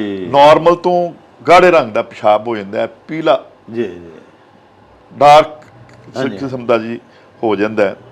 ਔਰ ਮਤਲੀ ਸ਼ੁਰੂ ਹੋ ਜਾਂਦੀ ਹੈ, ਦਿਲ ਮਤਲੀ ਕਰਨਾ ਸ਼ੁਰੂ ਕਰ ਦਿੰਦਾ, ਉਲਟੀਆਂ ਆਉਣੀਆਂ ਸ਼ੁਰੂ ਹੋ ਜਾਂਦੀਆਂ ਜੀ ਜੀ, ਬੰਦੇ ਦੇ ਅੰਦਰ ਵੀਕਨੈਸ ਹੋ ਜਾਂਦੀ ਹੈ, ਫਟੀਕ ਹੋ ਜਾਂਦੀ ਹੈ ਬੜੀ ਜ਼ਿਆਦਾ ਜੀ ਜੀ। ਅਗਰ ਬੜਾ ਸੀਵੀਅਰ ਹੋਵੇ ਤੇ ਤੁਹਾਨੂੰ ਜੁਆਇੰਟ ਪੇਨ ਵੀ ਸ਼ੁਰੂ ਹੋ ਜਾਂਦੀ ਹੈ। ਅੱਛਾ, ਠੀਕ ਹੈ ਨਾ ਜੀ। ਜੋੜਾਂ ਦੀਆਂ ਦਰਦਾਂ ਵੀ ਜਿਹੜੀਆਂ ਕਿ ਪਹਿਲੋਂ ਨਹੀਂ ਸਨ ਤਾਂ। ਜੀ ਜੀ। ਦੂਸਰਾ ਡਾਕਟਰ ਸਾਹਿਬ ਇਹਦੇ 'ਚ ਇਹ ਹੈ ਕਿ ਚੂੰਕਿ ਇਹ ਹੁੰਦਾ ਜਿਗਰ ਜਿਹੜਾ ਹੈ ਉਹ ਸਾਡੀ ਹੈ ਰਾਈਟ ਸਾਈਡ ਦੇ ਉੱਤੇ ਵੇ, ਇਹ ਜਿਗਰ ਦੀ ਜਗ੍ਹਾ ਰਾਈਟ ਸਾਈਡ, ਬਿਲਕੁਲ ਜੀ, ਸੱਜੇ ਪਾਸੇ। ਇੱਥੇ ਵੀ ਜਿਹੜੀ ਹੈ ਨਾ ਜੀ ਦਰਦ ਸ਼ੁਰੂ ਹੋ ਜਾਂਦੀ, ਦਰਦ ਹੋਣੀ ਸ਼ੁਰੂ ਹੋ ਜਾਂਦੀ। ਠੀਕ। ਦੂਸਰਾ ਡਾਕਟਰ ਸਾਹਿਬ ਇਹ ਵੇ ਕਿ ਫਿਰ ਅਗਰ ਇਹ ਜਦੋਂ ਐਡਵਾਂਸ ਹੁੰਦਾ ਤੇ ਤੁਹਾਨੂੰ ਸਿਰ ਦਰਦ ਵੀ ਸ਼ੁਰੂ ਹੋ ਜਾਂਦੀ ਹੈ ਇਹਦੇ ਨਾਲ, ਔਰ ਬੰਦੇ ਦਾ ਆਪਣਾ ਰੰਗ ਵੀ ਪੀਲਾ ਹੋ ਜਾਂਦਾ। ਜੀ ਜੀ, ਅਗਰ ਇਹ ਬੜਾ ਐਡਵਾਂਸ ਹੋ ਜਾਵੇ ਤੇ ਫਿਰ ਰੰਗ ਵੀ ਪੀਲਾ, ਜਿਲਦ ਦਾ ਵੀ, ਤੁਸੀਂ ਫਰਮਾਇਆ ਨਾ, ਅੱਖਾਂ ਦਾ ਰੰਗ ਪੀਲਾ ਹੋ ਜਾਂਦਾ, ਜਿਹੜਾ ਯੂਰਿਨ ਹੈ ਉਹ ਪੇਲ ਹੋ ਜਾਂਦਾ। ਬਿਲਕੁਲ। ਲੇਕਿਨ ਇਹ ਵੇ ਕਿ ਯਰਕਾਨ ਜੇ ਸਾਡੇ ਪਿੰਡਾਂ ਥਾਵਾਂ 'ਚ ਅਸੀਂ ਇਹ ਵੀ ਵੇਖਦੇ ਹਾਂ ਕਿ ਜਿਹਦਾ ਰੰਗ ਆਪਣਾ ਜਿਲਦ ਦਾ ਵੀ ਪੀਲਾ ਹੋ ਜਾਏ ਨਾ, ਉਹਨੂੰ ਤਾਂ ਹੀ ਪੀਲੀਆ ਫਿਰ ਆਖਦੇ। ਜੀ ਡਾਕਟਰ ਸਾਹਿਬ, ਉਹ ਡਾਕਟਰ ਸਾਹਿਬ ਇਸ ਤਰ੍ਹਾਂ ਹੈ ਕਿ ਜਿਸ ਤਰ੍ਹਾਂ ਜੌਂਡਸ ਡੀਪ ਹੁੰਦਾ ਜਾਂਦਾ ਹੈ, ਜਾਂ ਵਾਇਰਸ ਲੋਡ ਅਗਰ ਤੁਹਾਡੇ ਅੰਦਰ ਜ਼ਿਆਦਾ ਹੋਵੇ, ਵਾਇਰਸ ਜ਼ਿਆਦਾ ਚਲਾ ਗਿਆ, ਖਤਰਨਾਕ ਵਾਇਰਸ ਚਲਾ ਗਿਆ, ਤੇ ਫਿਰ ਉਹਦੀ ਜਿੰਨਾ ਵੀ ਬਾਡੀ ਦਾ ਇਮਿਊਨ ਸਿਸਟਮ ਡਿਪਰੈਸ ਹੈ ਔਰ ਗਲਬਾ ਹੋ ਗਿਆ ਬਿਮਾਰੀ ਦਾ, ਤੇ ਉਹ ਫਿਰ ਜੌਂਡਸ ਜਿਹੜਾ ਨਾ ਜੀ ਜ਼ੋਰ ਕਰ ਜਾਂਦਾ ਜੀ, ਜ਼ੋਰ ਕਰ ਜਾਂਦਾ। ਤੇ ਜਿਸ ਤਰ੍ਹਾਂ ਡਾਕਟਰ ਸਾਹਿਬ ਤੁਸੀਂ ਪੁੱਛਿਆ ਕਿ ਬਈ ਹੁੰਦਾ ਕਿਵੇਂ ਨੇ, ਕਿਉਂ ਹੋ ਜਾਂਦਾ ਜੀ ਜੀ, ਇਹਦੇ ਵਿੱਚ ਡਾਕਟਰ ਸਾਹਿਬ ਜਿਹੜਾ ਹੈਪੇਟਾਈਟਸ A ਵੇ ਔਰ ਜਿਹੜਾ B ਹੈ, ਇਹ ਜਿਹੜਾ ਹੈਗਾ, ਇਹ ਤੇ ਤੁਸੀਂ ਦੇਖੋ ਜਦੋਂ ਅੱਜ ਕੱਲ੍ਹ ਦਾ ਮੌਸਮ ਹੈ ਜਿਹੜਾ ਬਰਸਾਤ ਦਾ, ਔਰ ਇਹਦੇ ਵਿੱਚ ਪਾਣੀ ਦੇ ਵਿੱਚ ਅਗਰ ਇਹ ਇਨਫੈਕਸ਼ਨ ਚਲੀ ਜਾਏ ਜੀ ਜੀ, ਤੇ ਪਾਣੀ ਪੀਣ ਦੇ ਨਾਲ ਜਾਂ ਕੋਈ ਐਸੀ ਚੀਜ਼ ਖਾਣ ਦੇ ਨਾਲ ਵਾਇਰਸ ਅੰਦਰ ਚਲਾ ਜਾਂਦਾ ਹੈ, ਔਰ ਮਕਸਦ ਇਨਫੈਕਟਡ ਕੋਈ ਚੀਜ਼ ਹੋਵੇ ਉਹਦੇ ਨਾਲ ਵੀ ਹੋ ਸਕਦਾ ਹੈ। ਫਿਰ ਡਾਕਟਰ ਸਾਹਿਬ ਸਾਲ ਤੋਂ ਅਸੀਂ ਇਹ ਬਾਰ-ਬਾਰ ਕਹਿ ਰਹੇ ਹਾਂ ਕਿ ਡਾਕਟਰ ਦੇ ਕੋਲ ਅਗਰ ਜਾ ਕੇ ਜ਼ਰੂਰਤ ਹੈ ਇੰਜੈਕਸ਼ਨ ਲਗਵਾਉਣ ਦੀ ਜੀ, ਤੇ ਸਾਫ਼ ਸੁਥਰੀ ਸਰਿੰਜ ਜਿਹੜੀ ਹੈ ਉਹ ਇਸਤੇਮਾਲ ਹੋਣੀ ਚਾਹੀਦੀ ਹੈ, ਕਿਉਂਕਿ ਅਗਰ ਤੁਹਾਡੇ ਕੋਲ ਇਨਫੈਕਟਡ ਸਰਿੰਜ ਹੋਵੇ ਉਹਦੇ ਨਾਲ ਵੀ ਇਹ ਹੋ ਜਾਂਦਾ ਹੈ। ਫਿਰ ਡਾਕਟਰ ਸਾਹਿਬ ਅਗਰ ਤੁਸੀਂ ਜਿਹੜੇ ਲੋਕ ਸ਼ੇਵ ਕਰਵਾਉਂਦੇ ਨੇ ਰੋਜ਼ਾਨਾ, ਬਾਰਬਰ ਕੋਲ ਅਸੀਂ ਜਾਂਦੇ ਹਾਂ, ਨਾਈ ਦੀ ਦੁਕਾਨ ਤੇ, ਜੀ ਜੀ ਬਿਲਕੁਲ, ਕਿਸੇ ਵੀ ਸੈਲੂਨ ਤੇ ਜਾਂਦੇ ਹੋ ਤੁਸੀਂ, ਤੇ ਅਗਰ ਉਹਨਾਂ ਦੇ ਕੋਲ ਦੇਖੋ ਮਾਮੂਲੀ ਜਿਹੀ ਗੱਲ ਹੈ ਕਿ ਜਿਹੜਾ ਕਿਸੇ ਹੈਪਾਟਾਈਟਸ ਦਾ ਕੈਰੀਅਰ ਜੇ ਕੋਈ ਪੇਸ਼ੈਂਟ ਹੈ, ਬਲੱਡ ਅਗਰ ਉਹਨੂੰ ਲੱਗਿਆ ਹੋਇਆ ਹੈ ਔਰ ਉਹਨੇ ਉਹਨੂੰ ਯੂਜ਼ ਕਰ ਲਿਆ, ਉਹੀ ਰੇਜ਼ਰ ਉਹੀ ਉਸ ਤਰ੍ਹਾਂ ਤੁਹਾਨੂੰ ਲਾ ਦਿੱਤਾ, ਤੇ ਫਿਰ ਉਹਦੇ ਨਾਲ ਵੀ ਇਹ ਟ੍ਰਾਂਸਮਿਟ ਹੋ ਜਾਂਦਾ ਜੀ ਜੀ। ਫਿਰ ਤੁਸੀਂ ਦੇਖੋ ਹੈਗਾ ਕਿ ਅਕਸਰ ਐਕਸੀਡੈਂਟ ਹੋ ਜਾਂਦਾ ਜਾਂ ਕੋਈ ਐਸਾ ਮਸਲਾ ਹੋ ਜਾਂਦਾ ਤੇ ਖੂਨ ਦੇਣਾ ਪੈਂਦਾ, ਖੂਨ ਦਾ ਇੰਤਕਾਲ ਹੁੰਦਾ ਜੀ, ਬਲੱਡ ਟ੍ਰਾਂਸਫਿਊਜ਼ਨ ਹੁੰਦੀ ਹੈ ਜੀ ਜੀ ਜੀ। ਤੇ ਅਗਰ ਬਲੱਡ ਟ੍ਰਾਂਸਫਿਊਜ਼ਨ ਨੂੰ ਪ੍ਰੋਪਰ ਤਰੀਕੇ ਨਾਲ ਸਕਰੀਨ ਨਾ ਕੀਤਾ ਜਾਏ ਜੀ ਜੀ, ਤੇ ਬਲੱਡ ਦੇ ਵਿੱਚੋਂ ਵੀ ਇਹਦੀ ਟ੍ਰਾਂਸਮਿਸ਼ਨ ਹੋ ਜਾਂਦੀ ਹੈ ਜੀ ਜੀ। ਫਿਰ ਡਾਕਟਰ ਸਾਹਿਬ ਤੁਸੀਂ ਦੇਖਿਆ ਹੋਵੇਗਾ ਕਿ ਬਾਜ਼ ਹੋਸਟਲਾਂ ਦੇ ਵਿੱਚ ਜਾਂ ਬਾਜ਼ ਘਰਾਂ ਦੇ ਵਿੱਚ ਜਾਂ ਬਾਜ਼ ਕੋਈ ਐਸੀ ਪਲੇਸ ਹੈ ਕਿ ਜਿੱਥੇ ਟੁੱਥਬ੍ਰਸ਼ ਜਾਂ ਇਸ ਤਰ੍ਹਾਂ ਦੀਆਂ ਚੀਜ਼ਾਂ ਇਕੱਠੀਆਂ ਹੀ ਪਈਆਂ ਹੁੰਦੀਆਂ ਨੇ, ਕਾਮਨ ਪਈਆਂ ਨੇ, ਸਾਰੇ ਇੱਕ ਤੋਂ ਜ਼ਿਆਦਾ ਲੋਕ ਵਰਤ ਰਹੇ ਨੇ, ਤੇ ਉਹਦੇ ਨਾਲ ਵੀ ਇੱਕ ਬੰਦੇ ਤੋਂ ਦੂਸਰੇ ਬੰਦੇ ਨੂੰ ਹੋ ਇਹ ਜਾ ਸਕਦਾ ਹੈ। ਤੌਲੀਏ ਨਾਲ ਵੀ ਕਹਿੰਦੇ ਤੌਲੀਏ ਦੇ ਨਾਲ ਵੀ ਜ਼ਾਹਿਰ ਹੈ, ਅਗਰ ਉਹ ਵਾਇਰਸ ਕਿਸੇ ਚੀਜ਼ ਨੂੰ ਲੱਗਾ ਹੋਇਆ ਹੈ ਔਰ ਉਹ ਤੁਹਾਡੇ ਜਿਸਮ ਨੂੰ ਲੱਗਿਆ ਔਰ ਜਿਸਮ ਦੇ ਉੱਤੇ ਫਰਜ਼ ਕਰੋ ਤੁਸੀਂ ਖਾਰਿਜ ਕਰਕੇ ਆਪਣੀ ਸਕਿਨ ਨੂੰ ਬਰੀਚ ਕੀਤਾ ਹੋਇਆ ਹੈ ਔਰ ਤੌਲੀਆ ਜ਼ਖਮ ਹੈ ਔਰ ਤੌਲੀਆ ਉੱਥੇ ਤੁਸੀਂ ਉਹ ਵਾਲਾ ਉਹਨੂੰ ਕਰ ਦਿੱਤਾ, ਉਹ ਫਿਰ ਗਿਆ ਤੇ ਉਹਨੂੰ ਟ੍ਰਾਂਸਮਿਟ ਕਰ ਦੇਗਾ। ਫਿਰ ਡਾਕਟਰ ਸਾਹਿਬ ਜਿਹੜਾ ਹੈਪੇਟਾਈਟਿਸ ਬੀ ਹੈ ਇਹ ਵੇ ਜਿਹੜਾ ਸੈਕਸ਼ੂਅਲ ਕੰਟੈਕਟ ਦੇ ਨਾਲ ਵੀ ਇੱਕ ਤੋਂ ਦੂਸਰੇ ਨੂੰ ਮੁੰਤਕਿਲ ਹੋ ਜਾਂਦਾ ਹੈ। ਅੱਛਾ। ਫਿਰ ਡਾਕਟਰ ਸਾਹਿਬ ਦੇਖਿਆ ਹੋਏਗਾ ਤੁਸੀਂ ਕਿ ਅੱਜ ਕੱਲ੍ਹ ਬਹੁਤ ਸਾਰੇ ਲੋਕ ਡਾਇਲਿਸਿਸ ਦੇ ਉੱਤੇ ਨੇ। ਔਰ ਅਗਰ ਫਰਜ਼ ਕਰੋ ਡਾਇਲਿਸਿਸ ਤੁਸੀਂ ਕਿਸੇ ਵੀ ਸੈਂਟਰ ਤੇ ਚਲੇ ਜਾਓ ਜਿਹੜੇ ਅੱਛੇ ਸੈਂਟਰ ਨੇ ਉਹਨਾਂ ਦੇ ਕੋਲ ਇੱਕ ਹੈਪੇਟਾਈਟਿਸ ਬੀ ਵਾਲਿਆਂ ਵਾਸਤੇ ਮਸ਼ੀਨ ਹੈ, ਇੱਕ ਹੈਪੇਟਾਈਟਿਸ ਸੀ ਦੀ ਮਸ਼ੀਨ ਹੈ, ਇੱਕ HIV ਦੀ ਮਸ਼ੀਨ ਹੈ ਔਰ ਇੱਕ ਹੋਵੇ ਕਿ ਜਿਹੜਾ ਨਾਰਮਲ ਬੰਦੇ ਨੇ ਜਿਹੜੀਆਂ ਜਿਨ੍ਹਾਂ ਨੂੰ ਕੋਈ ਖੂਨ ਦੀ ਤਕਲੀਫ ਨਹੀਂ, ਜਿਨ੍ਹਾਂ ਨੂੰ ਜਿਹੜੇ ਵਾਇਰਸ ਦੇ ਕੈਰੀਅਰ ਨਹੀਂ, ਠੀਕ ਹੈ ਨਾ ਜੀ, ਉਹਨਾਂ ਵਾਸਤੇ ਅਲੱਗ ਸਾਫ਼ ਸੁਥਰੀਆਂ ਮਸ਼ੀਨਾਂ, ਉਹਨਾਂ ਦੇ ਵਾਸਤੇ ਅਲੱਗ ਸਾਫ਼ ਸੁਥਰੀਆਂ ਜੀ। ਫਿਰ ਡਾਕਟਰ ਸਾਹਿਬ ਦੇਖੋ ਬਾਰ-ਬਾਰ ਅਸੀਂ ਤੇ ਹਰ ਫੋਰਮ ਤੇ ਹਰ ਜਗ੍ਹਾ ਤੇ ਜਨਾਬ ਵੀ ਸਾਡੇ ਨਾਲ ਸ਼ਾਮਲ ਨੇ ਜੀ। ਅਸੀਂ ਕਹਿੰਦੇ ਹਾਂ ਕਿ ਜਿਹੜੀ ਕੁਐਕਰੀ ਹੈ ਖਾਸ ਕਰ ਉਹ ਕੁਐਕਰੀ ਜਿਹੜੀ ਹੈ ਲੋਕੀ ਨੱਕ ਕੰਨ ਦੁਕਾਨਾਂ ਤੇ ਬਹਿ ਕੇ ਕਹਿੰਦੇ ਨੇ ਆਓ ਜੀ ਸਾਡੇ ਕੋਲ ਨੱਕ ਕੰਨ ਬਣਵਾ ਲਓ, ਵਧਾਉਂਦੀਆਂ ਨੇ ਬੀਬੀਆਂ, ਉਹਨਾਂ ਕੋਲ ਜਿਹੜੀ ਗਨ ਹੁੰਦੀ ਹੈ ਨਾ ਉਹਨੂੰ ਸਾਫ਼ ਕਰਦੇ ਨੇ ਨਾ ਉਹ ਕੁਛ ਕਰਦੇ ਨੇ। ਫਿਰ ਡਾਕਟਰ ਸਾਹਿਬ ਜਿਹੜੀ ਬਹੁਤ ਜ਼ਿਆਦਾ ਡੈਂਟਿਸਟਰੀ ਦੇ ਵਿੱਚ ਕੁਐਕਰੀ ਹੈ ਜੀ ਮਕਸਦ ਇਹ ਵੇ ਕਿ ਤੁਸੀਂ ਦੇਖੋ ਹੈਗਾ ਡਾਕਟਰ ਸਾਹਿਬ ਅੱਲਾਹ ਪਾਕ ਨੇ ਬਲੱਡ ਸਪਲਾਈ ਸਾਡੇ ਇੱਥੇ ਬਹੁਤ ਜ਼ਿਆਦਾ ਰੱਖੀ ਹੈ, ਬਹੁਤ ਜ਼ਿਆਦਾ। ਤੁਸੀਂ ਅਗਰ ਕਿਸੇ ਟਾਈਮ ਆਪਣਾ ਦੰਦ ਸਾਫ਼ ਕਰ ਰਹੇ ਹੋਵੋਗੇ ਨਾ ਜੀ ਤੁਸੀਂ ਇੱਕ ਜਾਂ ਦੋ ਦਫਾ ਖਲਾਲ ਕਰੋਗੇ ਨਾ ਤੇ ਉਹਦੇ ਨਾਲ ਖੂਨ ਲੱਗ ਜਾਂਦਾ ਜੀ। ਤੇ ਜਿਹੜੇ ਟੂਥਪਿਕ ਜਿਹੜੀ ਹੁੰਦੀ ਜਾਂ ਉਹਨੂੰ ਰਫ ਕਰੋਗੇ ਤੇ ਉਹ ਸਾਡੇ ਭਾਈ ਜਿਹੜੇ ਡੈਂਟਲ ਸਰਜਨ ਨੇ ਬਾਜ਼ ਔਕਾਤ ਅਗਰ ਵੈਸੇ ਤਾਂ ਹੁਣ ਪਾਕਿਸਤਾਨ ਦੇ ਵਿੱਚ ਜਿੰਨੇ ਵੀ ਡੈਂਟਲ ਸਰਜਨ ਨੇ ਉਸ ਚੀਜ਼ ਦਾ ਬਹੁਤ ਇਹਤਿਆਤ ਕਰਦੇ ਨੇ, ਜਿਹੜੇ ਕੁਆਲੀਫਾਈਡ ਨੇ ਉਹਦੇ ਕਰਦੇ ਨੇ ਜੀ। ਬਿਲਕੁਲ ਤੁਸੀਂ ਸਹੀ ਫਰਮਾਇਆ ਕਿ ਕੁਐਕਸ ਨਹੀਂ ਕਰਦੇ। ਫਿਰ ਡਾਕਟਰ ਸਾਹਿਬ ਖਾਸ ਕਰ ਜਿਹੜੀ ਗਾਇਨੀ ਦੇ ਵਿੱਚ ਇਲੀਗਲ ਲੋਕ ਜਿਹੜੇ ਨੇ ਅਬੋਰਸ਼ਨ ਕਰਦੇ ਪਏ ਨੇ ਔਰ ਡੀਐਨਸੀਆਂ ਗਲੀਆਂ ਦੇ ਵਿੱਚ ਕਲੀਨਿਕ ਖੋਲੇ ਹੋਏ ਨੇ, ਉਹ ਜਿਹੜੇ ਨੇ ਇਸ ਚੀਜ਼ ਦਾ ਬਹੁਤ ਜ਼ਿਆਦਾ ਸਬਬ ਬਣਦੀਆਂ ਨੇ, ਦਾਈਆਂ ਟਾਈਪ ਜਿਹੜੀਆਂ ਹੁੰਦੀਆਂ ਨੇ ਸਰ, ਜਾਂ ਕੋਈ ਵੀ ਟਰਾਮਾ ਸੈਂਟਰ ਕਿਸੇ ਵੀ ਹਸਪਤਾਲ ਦਾ ਜਿੱਥੇ ਕਿ ਬਹੁਤ ਫ੍ਰੀਕੁਐਂਟ ਟਰਾਮਾ ਆਉਂਦਾ ਹੈ ਉੱਥੇ ਦੋ ਤਿੰਨ ਚੀਜ਼ਾਂ ਹੁੰਦੀਆਂ ਨੇ, ਉੱਥੇ ਸਟਰਲਾਈਜੇਸ਼ਨ ਦਾ ਬਹੁਤ ਖਿਆਲ ਰੱਖਣ ਦੀ ਜ਼ਰੂਰਤ ਹੈ। ਨੰਬਰ 1 ਗੱਲ। ਨੰਬਰ 2 ਗੱਲ ਇਹ ਹੈ ਕਿ ਉੱਥੇ ਫਰਜ਼ ਕਰੋ ਸ਼ੱਕਰ ਹੈਗਾ ਤੇ ਉਹ ਸਕਸ਼ਨ ਦੇ ਵਾਸਤੇ ਜਿਹੜੀ ਟਿਊਬ ਹੈ ਜਿਹਦੇ ਨਾਲ ਉਹ ਸਕਸ਼ਨ ਕਰਦੇ ਪਏ ਨੇ ਉਹ ਫਰਜ਼ ਕਰੋ ਇੱਕ ਮਰੀਜ਼ ਦੀ ਅਗਰ ਕੀਤੀ ਉਹਨਾਂ ਨੇ ਔਰ ਉਹ ਫਾਰਗ ਹੋ ਗਿਆ, ਦੂਸਰੇ ਕਰਨ ਤੋਂ ਪਹਿਲਾਂ ਉਹਨੂੰ ਚਾਹੀਦਾ ਉਹਨੂੰ ਚੇਂਜ ਕਰਨ। ਫਿਰ ਜਿਹੜੇ ਹੈਲਥ ਕੇਅਰ ਵਰਕਰ ਨੇ ਉਹ ਤੇ ਵਿਚਾਰੇ ਹਰ ਵਕਤ ਹੀ ਐਟ ਰਿਸਕ ਨੇ, ਉਹਨਾਂ ਨੂੰ ਨੀਡਲ ਪ੍ਰਿਕ ਹੋ ਸਕਦੀ ਹੈ, ਉਹਨਾਂ ਨੂੰ ਕੋਈ